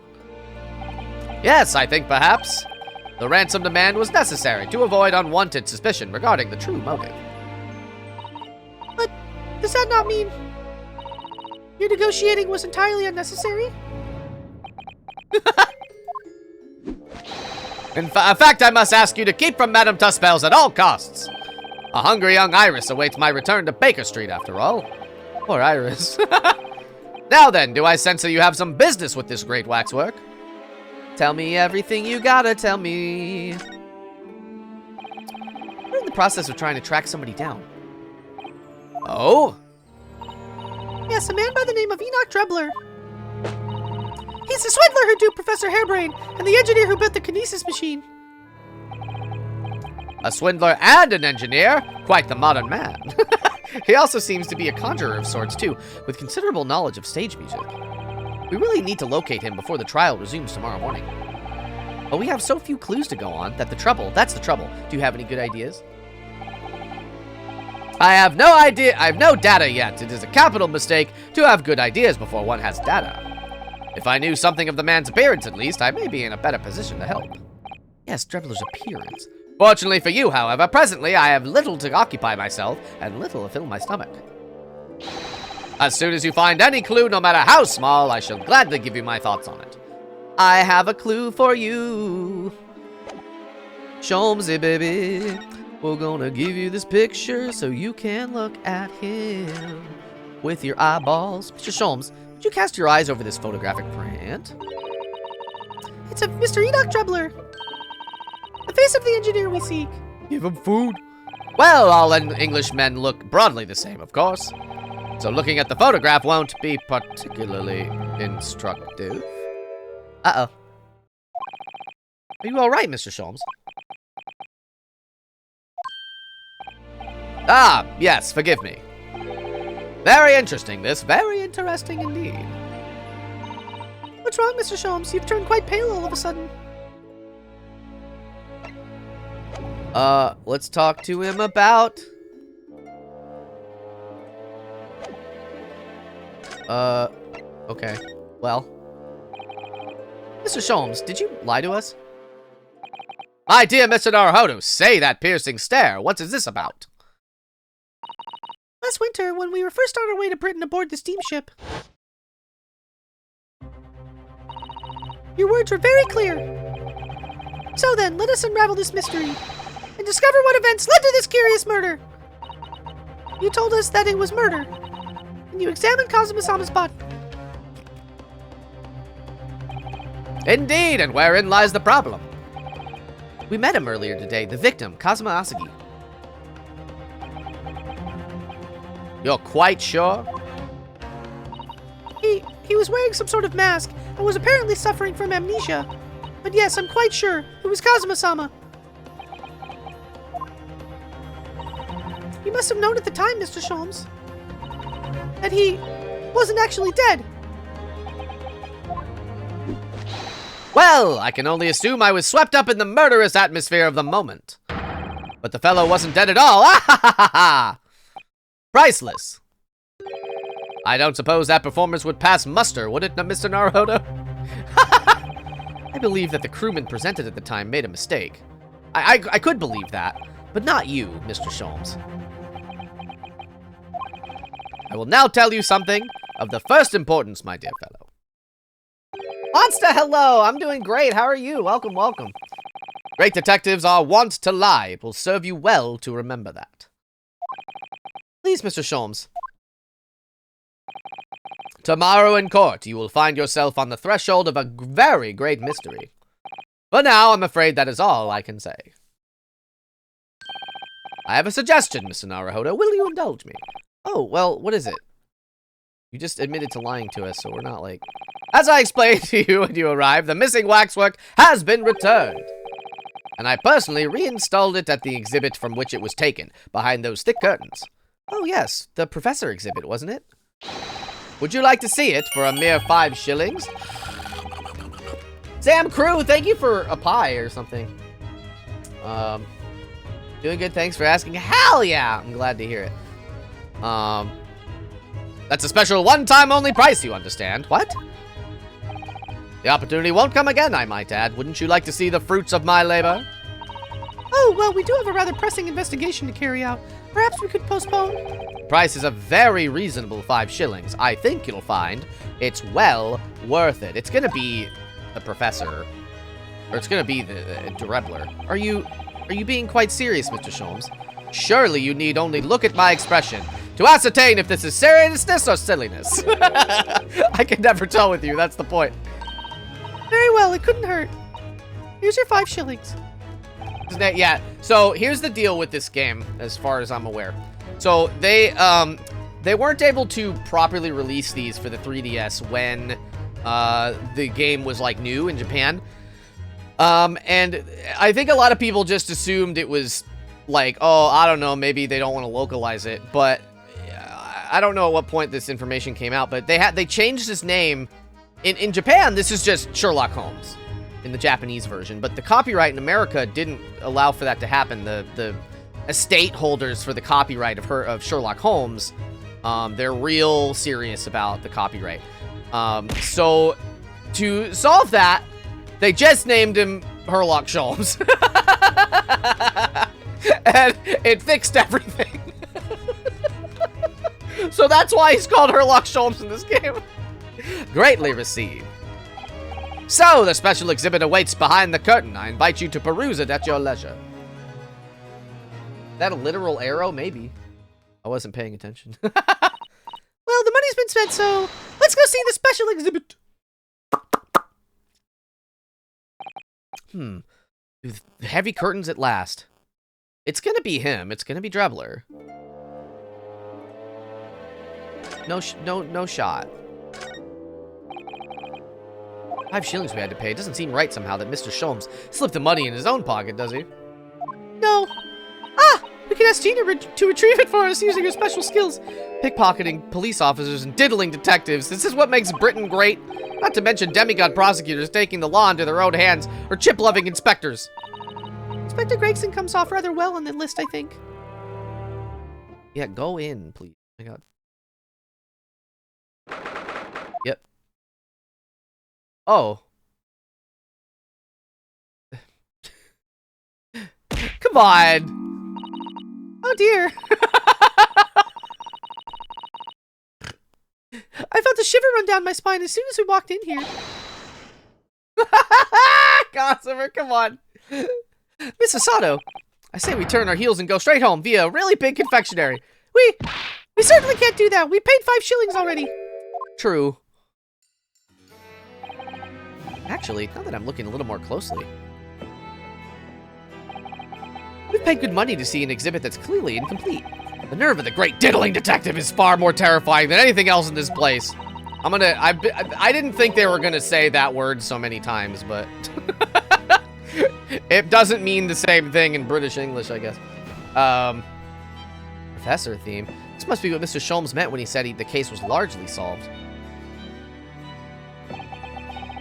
Be that as it may, Mr. Sholmes heavily implied there'd be a clue about the engineer in here, didn't he? But where? We paid 5 shillings. Let's do 5 shillings worth of investigation, shall we? Yes, we will get what we paid for. Is that fear or frustration that's making Sato-san's voice tremble? We're in a wax museum. Ooh. This part of the exhibit is just as disturbing as the rest. It looks so real. Seems to be a young man in a white overcoat. And he has a large shovel in his hand, too. Look. Perhaps we should investigate in a little more detail. I'd love to.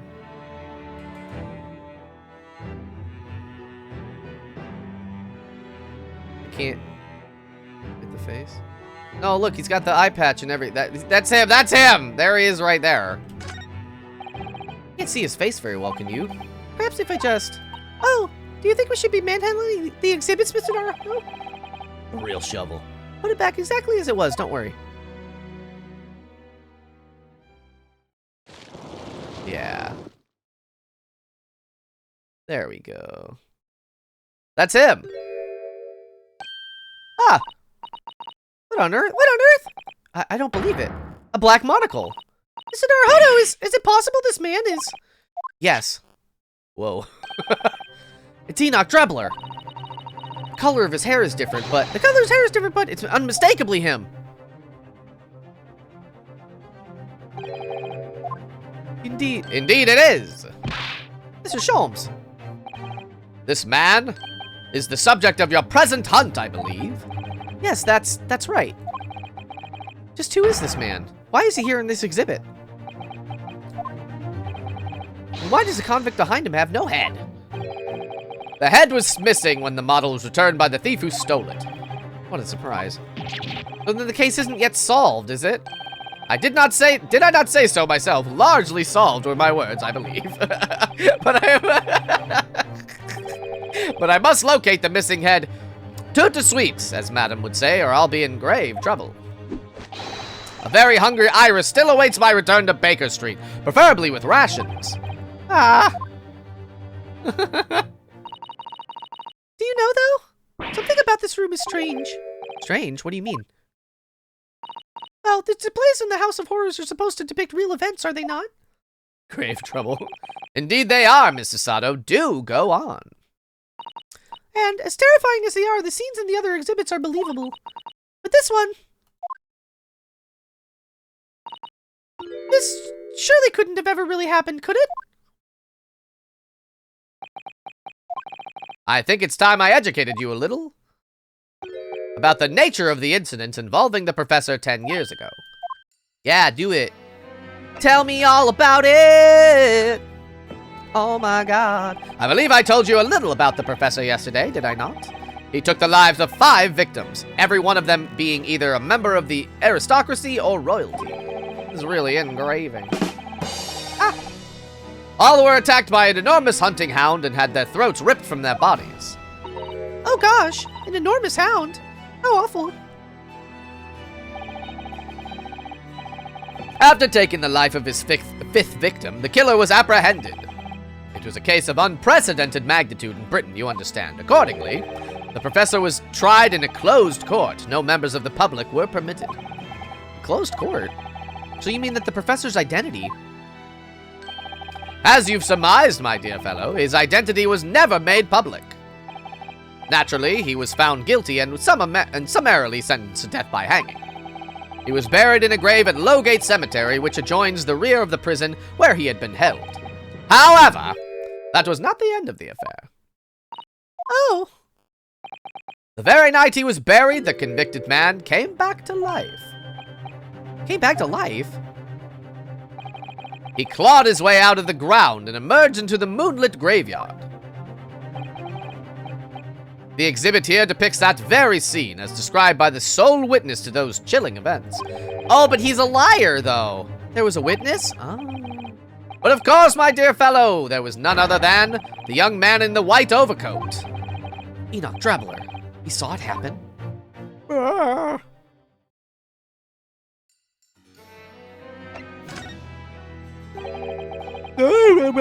Excuse me.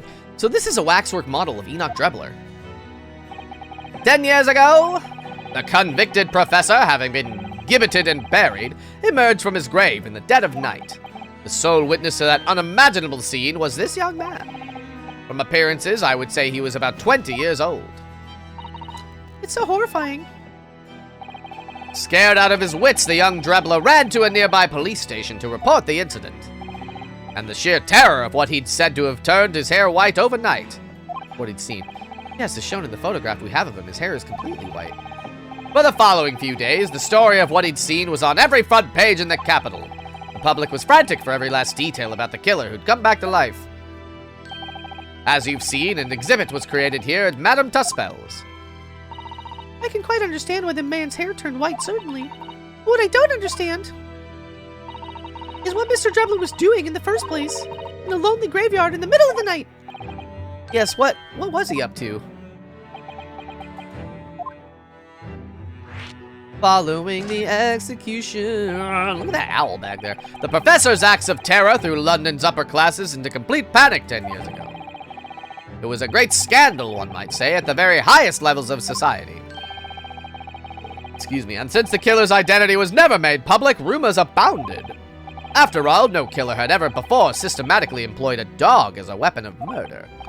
Yes, I can imagine the impact that case must have had. But in time, of course, the rumors abated. So too did talk of the shocking witness account of the convict who came back to life. It was forgotten, dismissed as a dubious ghost story, as a preposterous parlor tale. But why did people stop believing it? Why? Simply because there was no resurrection to speak of, as was established in fact, just like Jesus. What do you mean by no resurrection? The police investigated the grave in Lowgate Cemetery and published their findings. The convict's body was found to be buried exactly where it had been. Convict's body was found to have been buried exactly where it had been following the execution. No! But that would mean Mr. Drebler must have lied to the police and the newspapers. That would appear to be the only logical explanation, yes. The young man subsequently vanished from society and nothing has been heard of him since. It's rather striking, then, that he should resurface now, don't you think? Of course, the convicted murderer wouldn't really have to come back to life. That's not possible.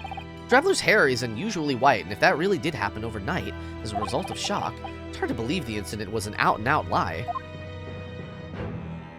Do I get to look at other stuff? I looked at the body immediately.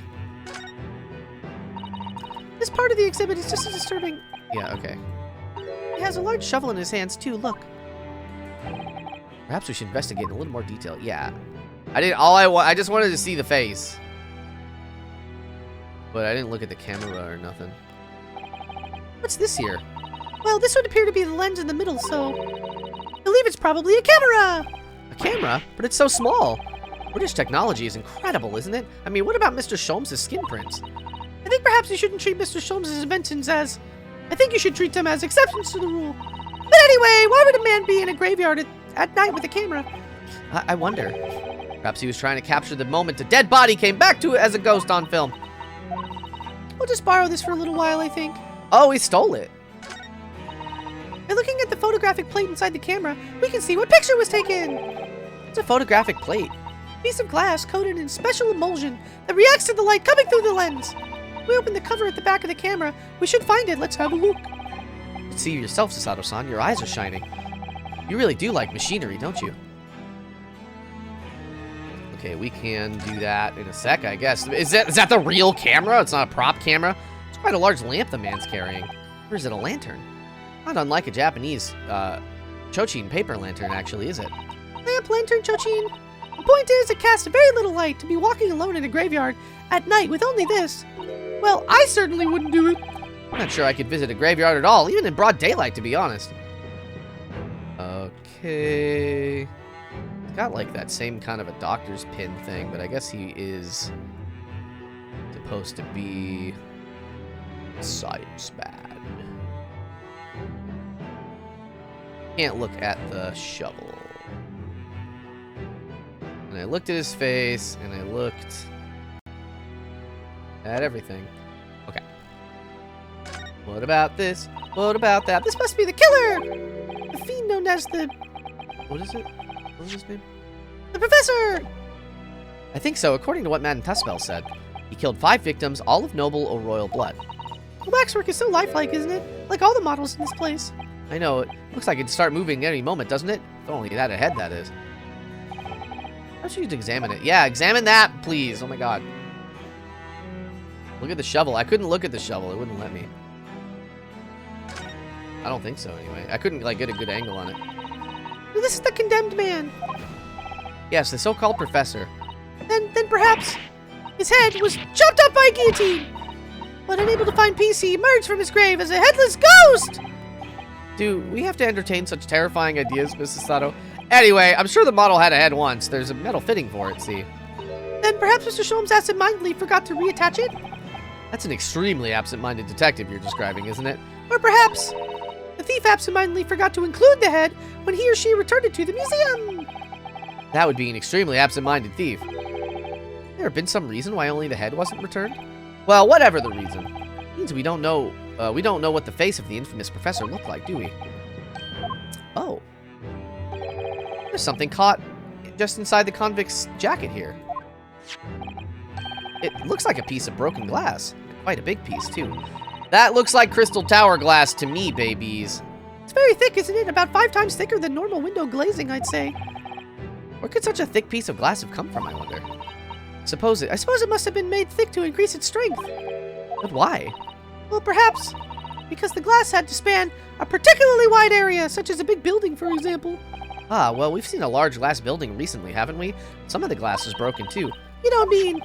Exactly, the Crystal Tower at the Great Exhibit. I'm glad they're smart. And not like, I don't know, there's a big piece of glass, what happened? You know what I mean? But why would the glass from the Crystal Tower be lodged inside this waxworks jacket? Makes you think, doesn't it? The piece of broken glass. Alright, that was... Earlier in court, we established that the kinesis experiment was a trick. And now we discover this fragment of glass here in this waxwork. Is it just a coincidence?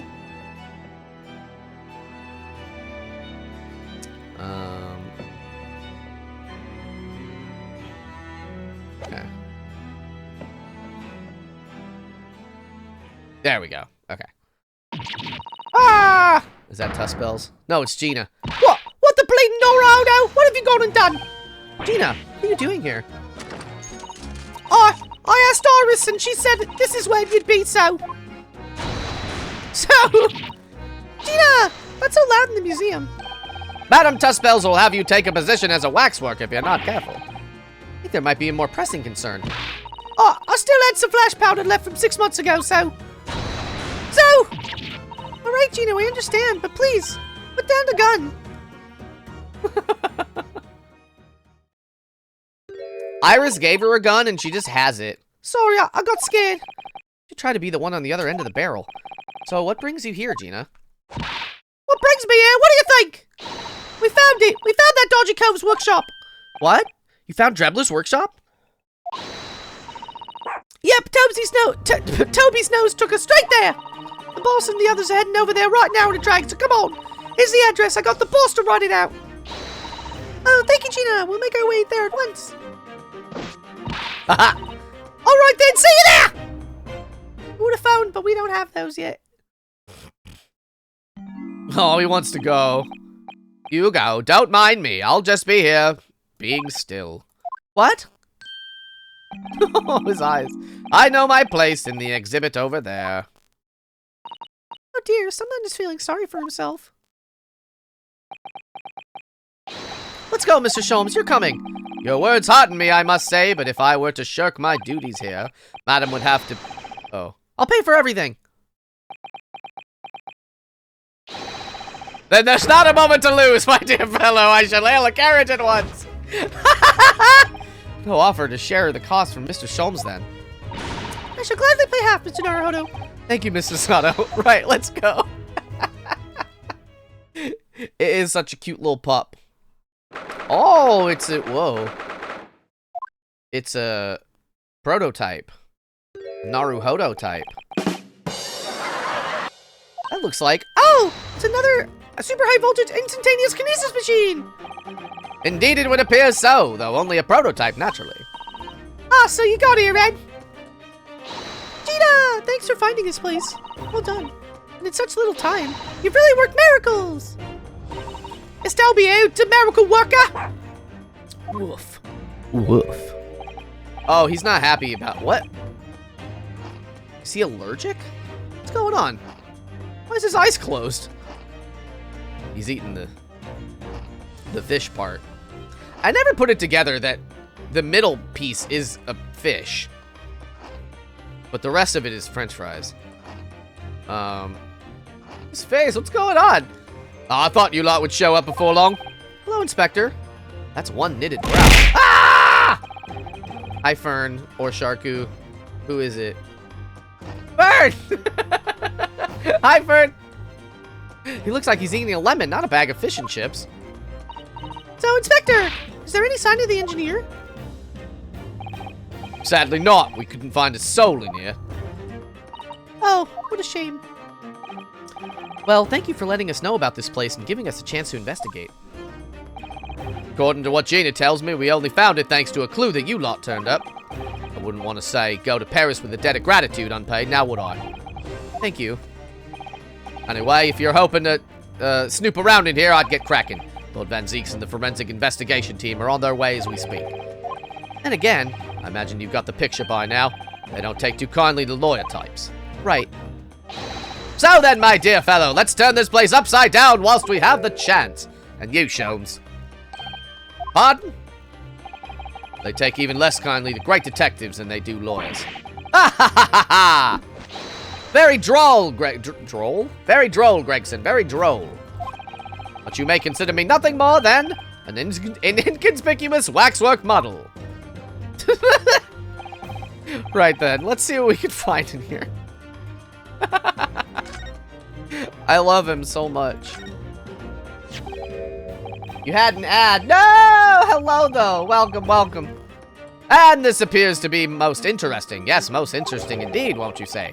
An impressive looking back massager, that's for sure. I've no doubt that if you hit your shoulders over a few times with that, your aches and pains would soon go away. It's a Royal Society trophy for excellence in science. A young scientist could wish for no higher honor. Skill issue. He's a waxwork man. Huh. Would you like a massage? No, I'm fine, thank you. I had no idea it was such a grand thing. I think it's becoming increasingly clear that there's much more to this Mr. Enoch Drebler than conjuring tricks. I couldn't agree more, my dear madam. And how about you, Mr. Naruhodo? Wouldn't you like to take it with you? For your tired shoulders, of course. He's not gonna let that go, is he? It's curious, though, isn't it? You would expect such an important trophy to be proudly on display somewhere, not haphazardly cast aside. English gentlemen can be quite a mystery sometimes. We have the science trophy. We didn't steal it. Okay. I thought we were gonna take it for a ride. What on earth is this? An aeroplane, Mr. Naruhodo. One day, scientists believe that it will allow humans to fly freely in the skies. Is that how the trick will be described, is it? Sorry? Well, it's actually suspended by a thin but very strong cable, isn't it? Oh, well, this model is, yes. But a real aeroplane would fly highly in the sky. Well, suspended from somewhere even higher in the sky, of course. Because large metal objects obviously can't really stay in midair unsupported. So to you, the solution is even taller towers? What? I feel like that joke sort of lost steam a little bit. There's an arrow! It's a European-style quiver of arrows with steel bolts inside. Oh, do you suppose? Crossbow bolts, these. Just the right size for the bow you lot turned up at the exhibition grounds. In other words... Yep, that's more evidence to support your theory. All goes to show that Trebler was the one pulling the strings behind the scenes of this whole scam. It all goes to show that. Some wood. I'm sorry, Mr. Naruhodo. Oh! Bird with a resub! Boo, boo, boo, boo, boo! Oh my goodness, 2 years! That's a 2-year resub, are you kidding? Thank you. That's so cool of you. I appreciate it. I didn't read that last part wrong, great. Sorry, Mr. Naruhodo, that machine is covered by the... Oh, we can't look at it, okay. There would be serious repercussions if you were to examine it from the Crown and the government.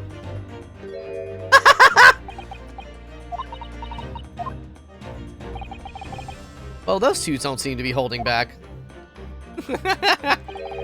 It's quite hollow inside. No working parts or devices of deception to be seen, my dear fellows. No loose change dropped on the floor, nothing, not even a bone for Toby here, my dear fella. British people are very much ruled by their own ideals, aren't they? I think that's just these two, Mrs. Sato. Alright. Is there anything... Eosh? The door?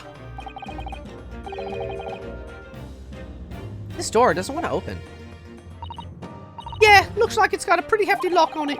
There's a specialist locksmith coming on his way over from the yard, so hands off till he gets here. With permission, Inspector, I could have that lock open in less than a minute. Well, you don't have permission, so no one's giving it to you. Hey, no problem at all. Welcome back. Oh, excuse me. Gregson looks as though he really enjoyed that. He looks so smug. Well, there's no sound of anybody on the other side. No, Trebler must have fled at the first sign of danger. Oh. Oh. Something wrong, Mrs. Sato? Well, I thought I heard a noise from the far side of that door. Well, Gina, did you hear it too? Yeah, I heard it now. What do you reckon, Toby? Woof, woof. Woof. Right, mind the grease. What? Whoa. Whoever's in there, open up. This is Scotland Yard. Clomp, clomp, clomp, clomp. Squeak. Clunk. Oh my, someone is in there. Ah! This rotten bleeding lock. My dear Gregson, as I said only moments ago. Only it would count. What? Countenanced? I could unlock that door in less than a minute. Fine, I'll take the rap for it. Just get us through that blasted door. Click. There, you may enter at will. Confuse minutes with seconds, I think. Time is of the essence, I feel. What are we waiting for? Go, baby, go. Nothing forward, I suppose. This is emergency. There's a strong possibility that beyond that door, that y'all are talking. Go. He's the engineer, you all see. Be prepared for action, my dear fellow. Yes. Who is it? Who's it gonna be? Who's it gonna be? Oh. Oh. A time bomb! Oh. Uh-oh. What's happened in here? Why is everything upside down? That's crazy. Rats, there ain't no one here after all. But there must be. It was only moments ago that we heard those noises. Maybe that was the sound of Drebler running away. But there's only one door into this room. There's a window. And no windows that could afford an escape route. Those skylights are too high. But there are footprints, like, on it, though, huh? What's that up there? Are they footprints on the ceiling? Blow me! Gregson, take me out to dinner first. What have we have here, then?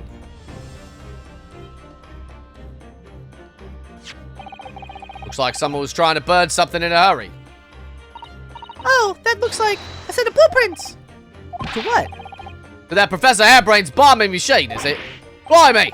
If we'd had these, there'd be no need to muck about trying to investigate all that scrap metal. There is something of great interest here, too. This rope was lying on the floor at the foot of that pillar. Rope? What's significant about that? Never mind. You see, but you do not observe, Mr. Naruhodo. You must investigate the entire room thoroughly, and before the forensic investigation team arrive, too. Are we gonna get blowed up? Are we gonna explode in here? Mr. Sholmes, have you found something? Ah, Mr. Naruhodo. Yes, in point of fact, something rather fascinating. What do you make of this? Let's see. I've never seen anything like it before. Looks like a bundle of thick cigars wrapped up in a large... Ah! Mrs. Sato, what's the matter? That's a... Surely that's a time bomb, isn't it? What? Did you say... A time bomb? Sorry, but... What is a time bomb exactly? Eh! Ah ha ha ha ha! You're truly one of a kind, Mr. Naruhodo. I won't take that as a compliment. Ah! You don't know nothing, do you, Odo? You haven't got a clue what it is either, do you, Gina? I invite you to consult a dictionary later, Mr. Naruhodo. But this particular specimen is no time bomb, though I confess it has a very similar appearance. Okay. Oh, well, thank goodness. But then what is it? I see. So that's it. Goodness, Mr. Sholmes, have you seen to the heart of the matter? There are times when I consider my lot most unfair, for I'm fated never to know how it feels to flounder as you do when a puzzle presents itself. But I have learned to accept the hardships that come with being a great detective, Mr. Sato. Here we go. I feel a great deduction coming. Oh, boy. Once again, I can draw two conclusions from the scene we see before us. The first is that the inverted nature of the furniture in this room is the work of Drebler himself. Oh, but how could you? And the second conclusion is that the small device on the floor there is, without question, completely genuine. Please, Mr. Sholmes, you must explain everything. It would be a pleasure. After all, it is a great detective's civic duty to teach Scotland Yard the finer points of the trade. Come on! It looks like somebody put him in Source Forge Maker or whatever it's called. Filmmaker, Film Boys.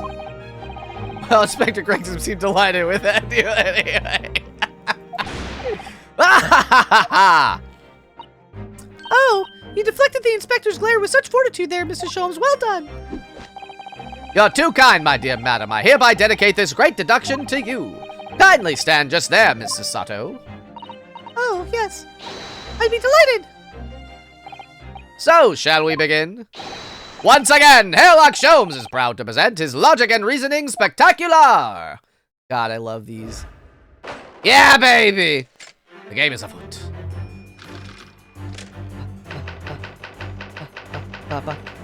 Flip furniture. Oh, that's funny.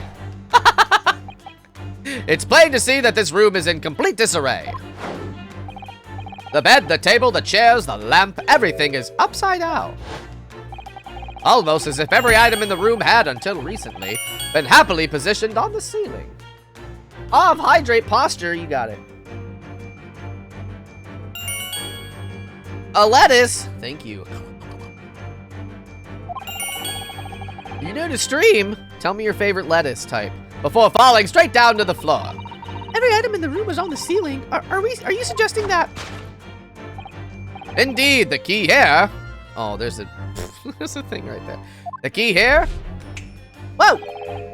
Is gravity. Ooh, this is fun. Wow, this is cool. It would appear that technology has at last succeeded in freeing us from the great pull of the Earth. Well, the gravity in this room was reversed and then suddenly restored to normality. Goodness! The crunchy kind? Hell yeah. The inverted furniture clearly reveals the truth of the part gravity played in this whole business. I quite understand your skepticism, Ms. Sato. I, too, was incredulous at first. However, my conviction in my analysis was cemented when I observed this. An anti-gravity device. No, come on. Almost identical to one that featured in a dream of mine only the other day, in fact. No, that's a bomb. But then why does it have a clock on it? A most relevant question indeed. That is a timing device that controls when the gravity direction will switch. There was clearly a requirement for the engineer to be able to restore normal gravity automatically. And the commotion we heard earlier from the other side of the door was the moment that restoration occurred. What? Yes, the reason why everything in here has been turned upside down is because of an anti-gravity device. So you see, we need look no further to explain the state in which we will now find this room. Yeah, I don't know. The direction in which gravity acts in here was reversed by Mr. Trebler, before being restored to normality in an automatic fashion sometime later by the timer device. I have witnessed precisely this scene in a dream I once had when I fell out of bed. Come on. Because gravity was reversed. Ooh. Hold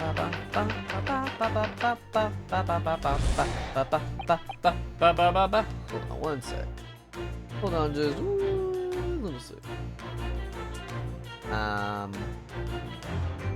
Okay.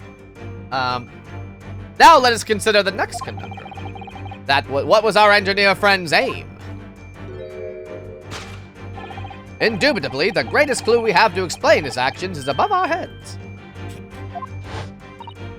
Yes, how is it possible that there are footprints all the way up there on the ceiling? A question whose answer will lead us neatly to the truth, my dear madam. The reason there are footprints in the ceiling is because of the nearby skylight. Of course, Trebler's aim was singular, to escape. However, there is but one way into this room, excepting the skylight, that is. Ah!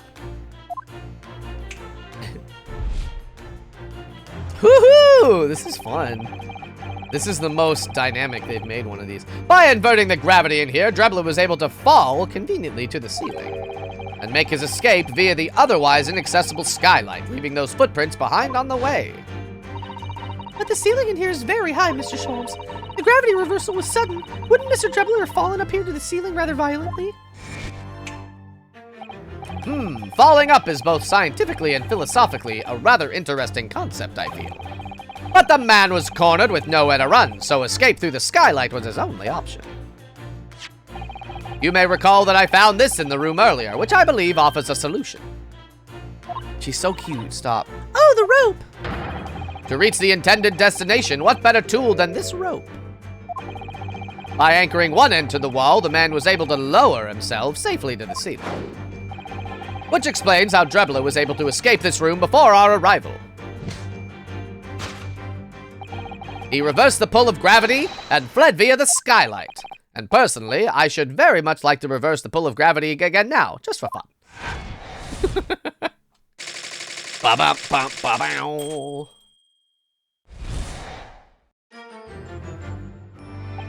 Thus concludes Herlock Sholmes' great deduction of this topsy-turvy puzzle. Wow.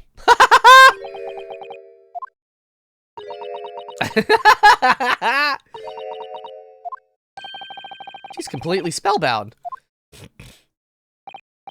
Mr. Sholmes, there's just one thing that troubles me. One more thing. I would expect nothing less. You're destined to be troubled by just one thing for the rest of your life. The thing is such a thing actually possible? An anti-gravity device, I mean. I would say that with this man's current scientific knowledge at the turn of the 20th century, it's no more possible than instantaneous kinesis. But your whole deduction hinges on it. Ah, but my dear fellow, when you have eliminated the impossible, whatever remains must be the truth. However improbable it may seem. Ah, it's a marvelous line, wouldn't you agree? One of my more enduring pearls of wisdom. I had Iris come up with the exact phrasing. My original was clumsy. Yes, I have a feeling I've read it in something that Mrs. Sato lent me once. Ah! Actually, there is one other thing, Mr. Sholmes. Ah, the spell's broken at last. The rope you found was on the floor, wasn't it? Indeed it was, in lonely coils near the wall.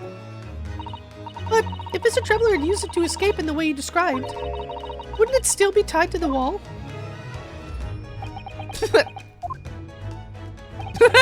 Mysteries inevitably unravel in the end, as I think you'll find do ropes. As is evidence of such, you need only look at the mystery we face in this room. How skillfully unraveled. I forgot this was an Ace Attorney game. It's crazy. That argument is as circular as the coils of rope. I think perhaps we need to give Mr. Sholmes the usual little helping hand. I'm sure with some minor corrections. The great detective's great deduction will lead us to the truth. Yes, you're right. We must do it quickly before Enoch Drebler gets too far away. If you're ready, then let us resume Herlock Sholmes' Logic and Reasoning Spectacular. Yeah! Course correction! Hold it! This part's funny because it means it's just actually an image that we cut into game graphics. The bed, the tables, the chairs, the lamps, everything is upside down. Almost as if everything had fallen straight to the floor. Every item in the room is on the ceiling. Are you suggesting that? Indeed, the key here is an anti-gravity device. I think it's just a real time bomb. And we're just like hanging out. Yes, hello.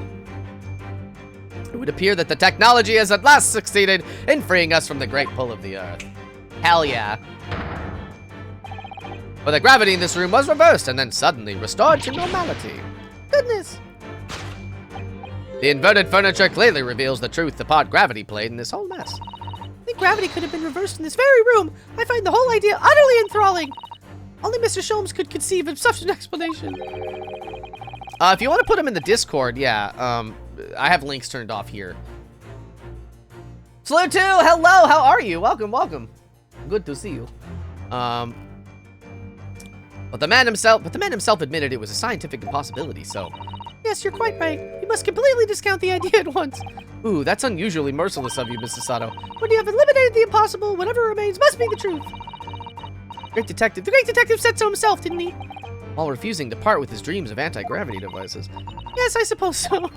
Well, let's see if examining this topsy-turvy scene a little more closely reveals some proof that shows exactly what the gravity in this room was or wasn't doing.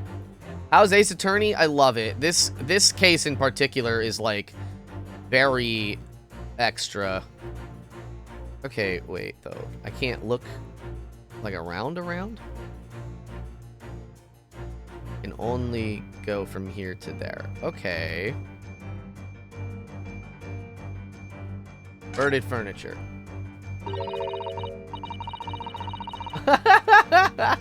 Sholmes is making a stupid deduction that he knows is literally impossible here while there is an active bomb ticking away on the floor.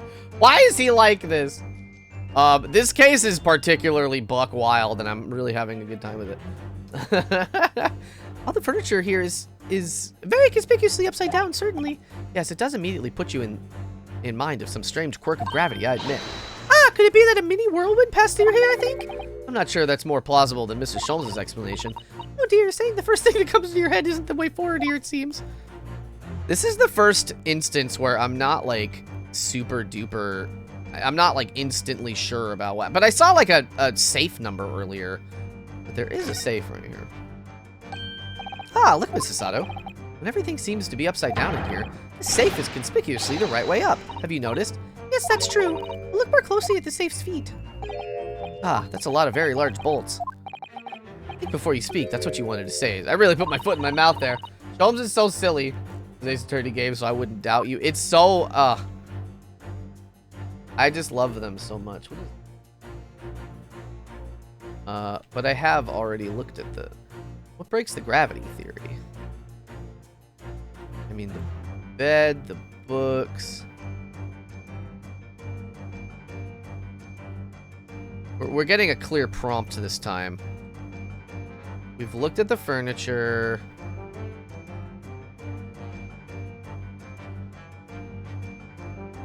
Interesting. I don't know.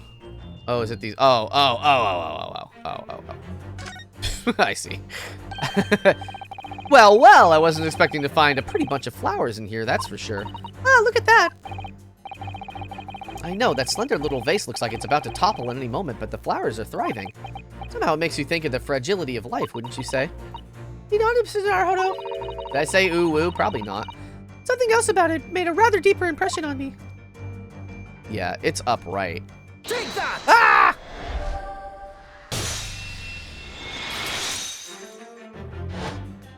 Whoa! The upright vase clearly reveals the truth about the part gravity played in this whole business. Upon my word, Mr. Naruhodo, you've surpassed yourself by completely turning my argument on its head. Trying to impress your assistant here, perhaps? No one is trying to steal your spotlight here, Mr. Sholmes, trust me. As you rightly say, though, it appears at first glance that all the furniture in the room is upside down. This unassuming slender vase is standing keenly to attention. And unlike the large safe, there is nothing affixing it to the floor. I just realized I don't know Spanish. Now I have to vanish. Huh? I get it. Maybe. Naruhodo doing the pose with Sholmes is so funny. I love it. I love it. And it's the exception that breaks the rule. In short, much as it pains me, the gravity in this room was never inverted at all. Why? My deepest sympathies for your loss. Oh, poor Mr. Sholmes. But the show must go on, so let us continue with our deductions. Now that we know this contrivance is not, in fact, an anti-gravity device, there remains but one other possibility. You don't say. Someone deliberately turned over every piece of furniture in here.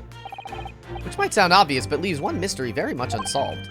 Namely, why would anyone choose to do that? Right, and naturally, there is an explanation. Yes, the reason why everything here is upside down is but he's absolutely determined that the device must have something to do with this, isn't he? I'm afraid the lure of an exciting scientific explanation is too strong. Well, there's no doubt that somebody did this. Somebody turned all this furniture over. So whoever it was must have had a reason. I'm afraid nothing comes to mind at all, though. Well, let's look around and see if the answer presents itself. It's gonna, I mean, there it is. Yeah. Look, there's something written on the underside of this armchair. Oh, yes, safe. Numbers. Safe? As in safe and secure? As in secure lockable box, I think. Admittedly, more likely. Well, there is a large safe bolted to the floor on the other side of the safe room, so yes. Do you mean this number would let us open it? I wonder why it's written here, though. Sholmes' anti-gravity technology so bad, so do I. That'd be dope. Are you kidding? Posture check. Horny bird creature, hello, welcome. Good to see you. I will hydrate. I ran out of tea, but I have water. Yes, the reason why everything in here has been turned upside down is because of the safe combination. Precisely! I believe, Mr. Naruhodo, that you had a very similar experience once, did you not? Yes, last year, when I bought a lottery ticket and noted the ticket number down on the inside cover of a book just in case. That's it for people are forgetful souls at heart, and always make a written note of important information. Just keeping the ticket itself safe would have been more sensible, I think. And what, pray, happened next, Mr. Naruhodo?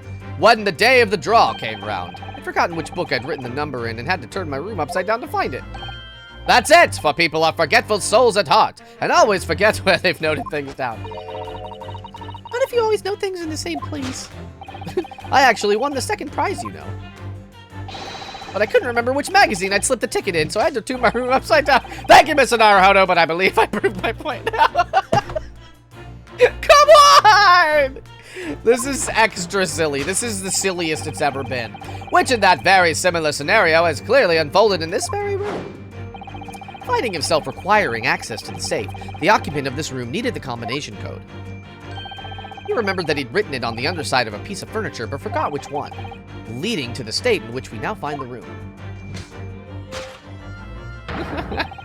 Yes, Mr. Drebber overturned all the furniture in here, in a desperate hurry to locate the combination code that would unlock the safe. Yay. Woo! Ba-bum, bum, ba-ba-bum.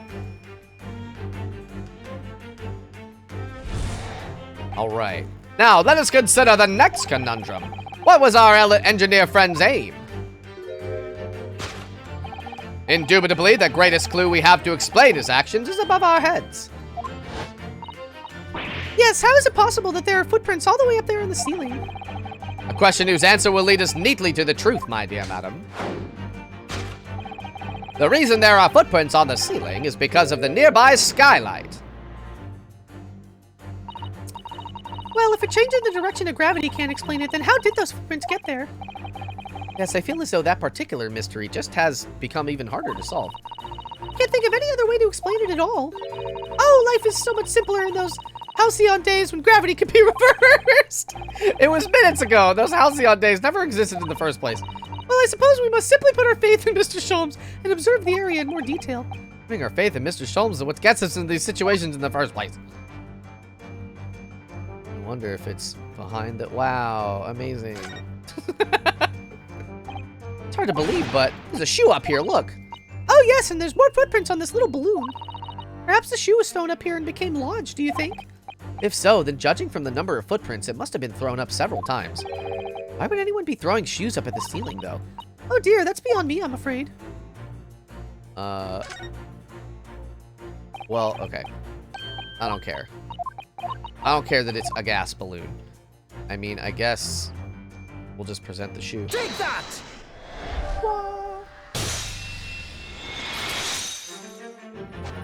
Okay, that'll do.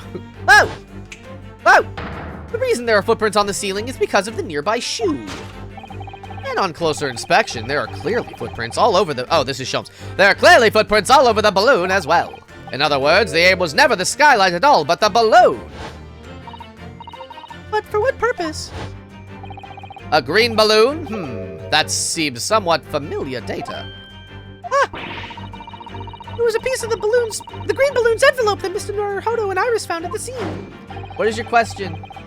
Tell me, ask it. And inside the green balloon that Master Gotts claims he saw above the stage when the incident occurred was the second birdcage, the crux of the whole instantaneous kinesis deception.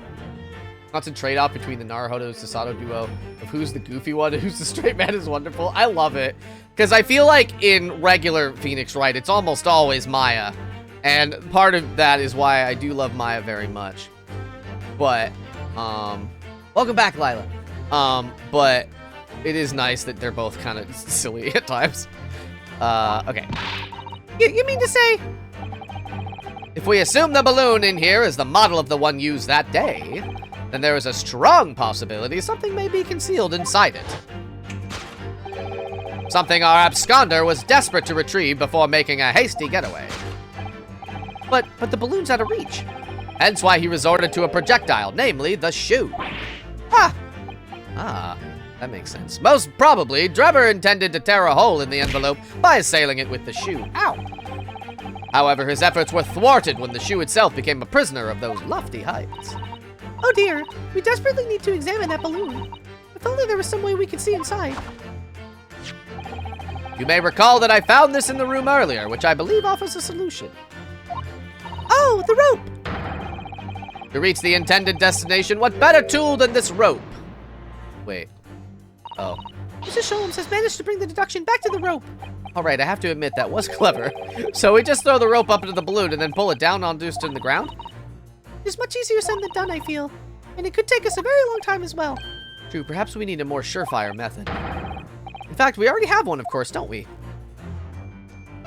Yeah. Present. Take that!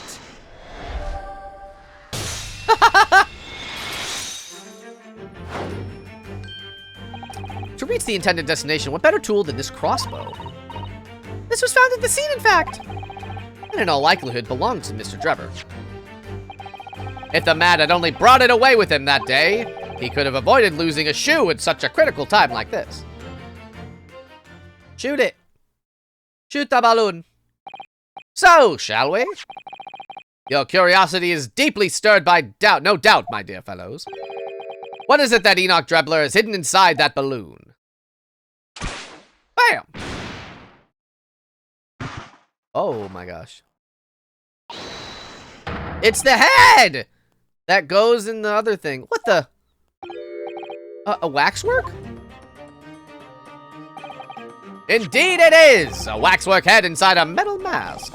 A mask that is shut tight and fastened with a strong and quite impenetrable lock. So we can't see the face inside, that means. You just unlocked? How would you know just by looking at it? Just a moment, this is the head of the waxwork model? Does that mean... Oh, goodness! I see you've joined the dots, Miss Sasato. Excellent. Ah, of course, a headless waxwork model. The case of the abducted Madame Tuspel's model that you largely solved. It was only the head of the killer that was still missing. Indeed it was, but I believe Madame Tuspel's will now have to settle her sizable account with me. This, as you have now surmised, is the head of the infamous professor. Yes, but why is it here? This conclusively confirms my suspicions. The man responsible for stealing the professor from Madame Tuspel's and returning it, sans tête, earlier today was none other than Enoch Drebler. This is incredible. Professor Harebrain's case and the waxwork abduction they're inextricably linked by Enoch Drebler's workshop! The waxwork head has been entered into the court record. Oh! Well, it appears our logical pleasure cruise has come to an end, my dear fellows. All that remains is, yes, to speak with the architect of this adventure. The architect? You mean Mr. Drebler? As it seems quite impossible that he escaped via one of the skylights. Obviously, the man must still be here in the room. What? And his location should be abundantly clear. If you simply reflect on the journey we've made together during this deduction. Enoch Drebler is right here, somewhere in this room. So, Miss Naruhodo, will you do the honors? Yes, of course. Mr. Drebler's hiding place must be the... I don't actually know. Do I get to look? Oh, it's in the safe. Oh, yeah. Of course. Look at all the oh. Yes, the plans and accounting ledgers. This is if somebody was in a hurry to empty the contents of the safe, in fact. Oh, interesting. Oh, my God. French for without head. Oh, okay. Thank you. Before we gained access to the back room, we heard noises from in here. Which tells us that the engineer was still in the building at that point in time. He was in fact searching for the combination to his safe. And pressed for time, he made no attempt to right the furniture that he overturned in the process, from which we can deduce that this search for the combination happened very recently indeed. In summary, Mr. Enoch Drebler. Woo! Is at this very moment inside the safe. Thus concludes Sherlock Sholmes' great deduction of this topsy-turvy puzzle. Yeah, baby!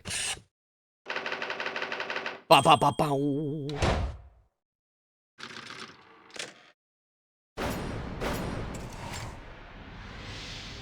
Yeah, baby, it's time!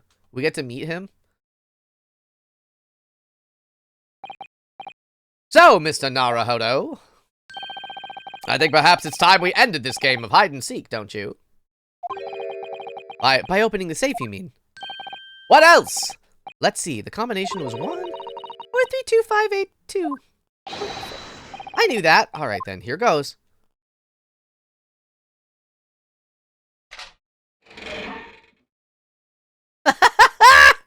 Hello. He's got a metal hand. Is that Edward Elric? Oh, what's this guy's voice? You found me.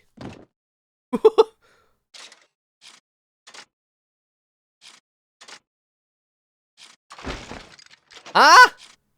No. Stop. What do you mean? What?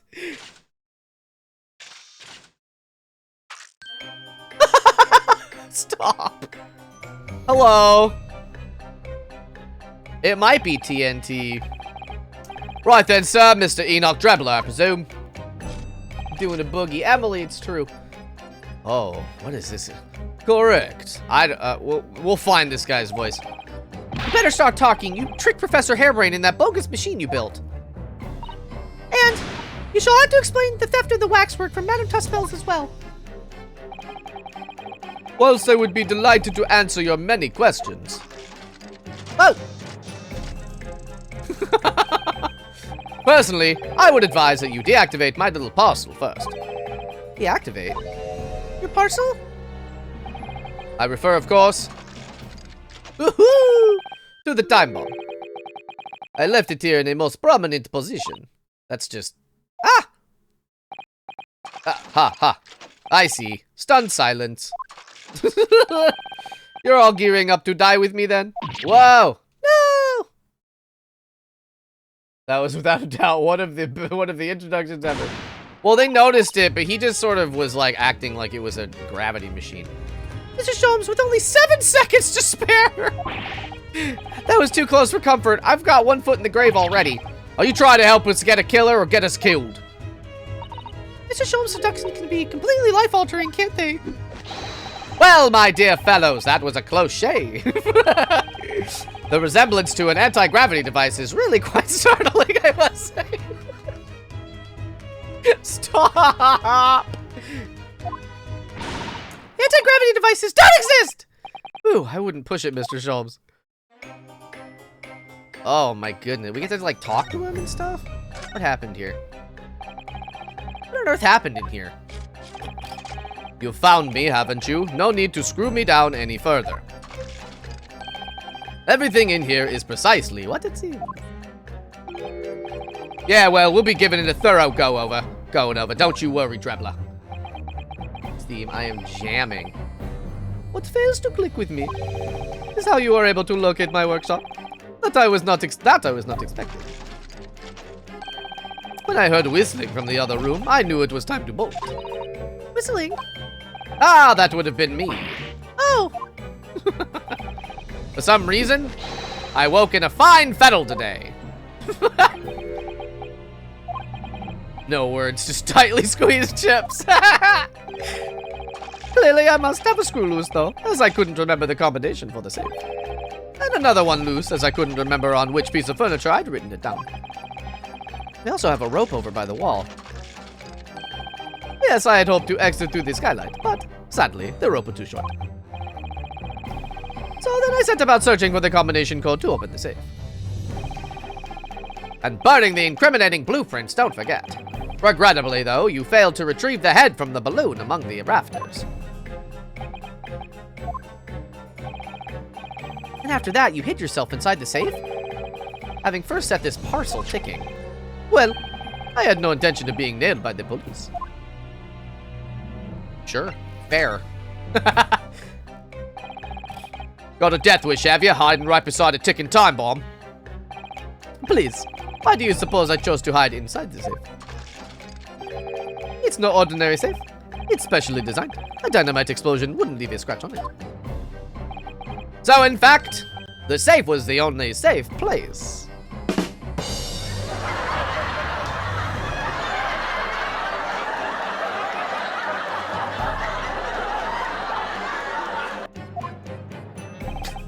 Besides... But once you'd climbed inside, you wouldn't have been able to get out again. I invite you to look more closely. The safe is fitted with a handle on the inside to allow the door to be unlocked from within. Ah, so it is. I had always intended to blow this place to smithereens in any case. I just wasn't expecting uninvited guests to come along and screw up my plans. Do you mean to say you're planning to blow it all up? No, that was unforeseen. What do you mean? Whoa! Whoa! Most people run, you see, when they see a ticking time bomb at their feet. Ah, I calculated the time required to retreat to a safe distance and set the device accordingly. But your seemingly endless discourse in here threw a spanner in the works.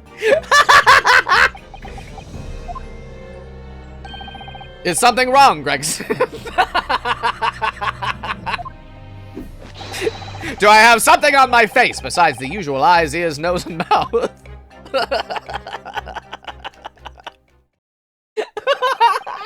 I love him so much. I think we have a fairly good idea of what's been going on here now. What about the 2 incidents you've evidently been involved in recently? Professor Harebrain's instantaneous kinesis experiment at the Great Exhibition. And the waxwork model you stole, which this head belongs to. That's no ordinary head, you know. That's the head of the professor. Clad in a mask with a lock so strong, I'm unable to open it safely to reveal the killer's identity. I've been considering carrying it around as protection, after all. Whoa!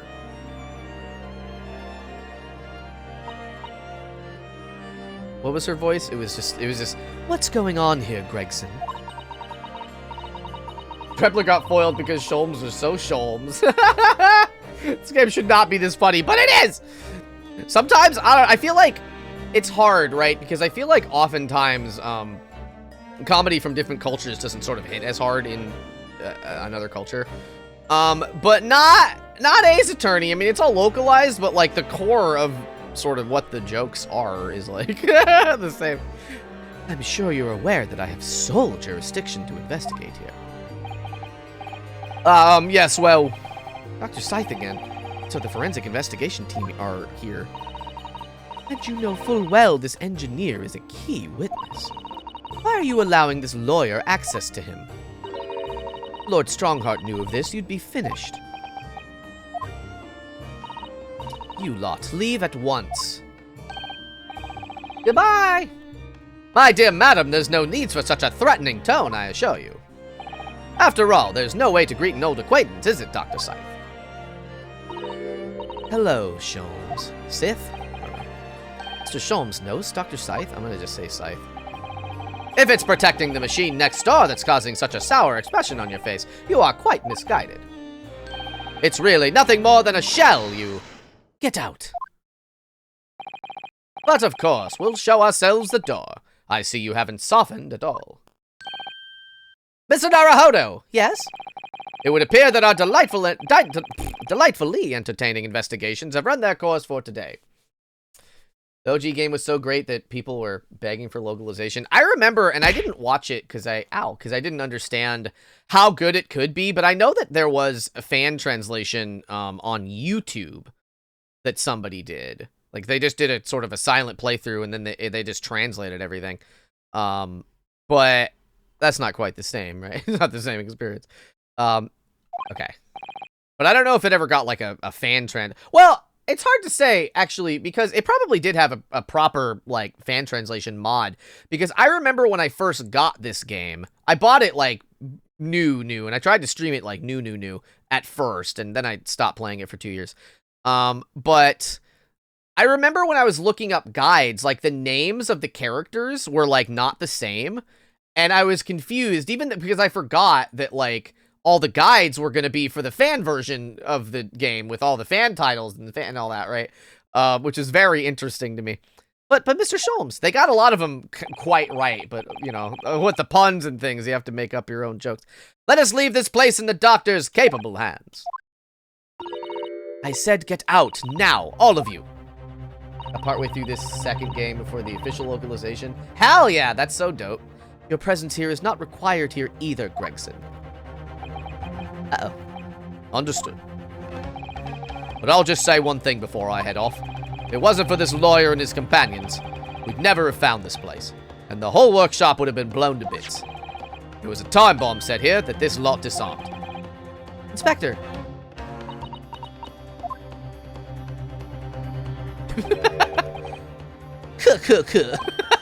What?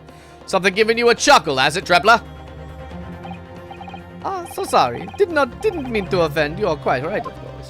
I don't know if this is going to be the voice I give him, actually. You did disarm the time bomb, didn't you? What? Yes, you did disarm that one. What are you? That one? You mean? Uh-oh. Where? Where'st? What? Oh my god.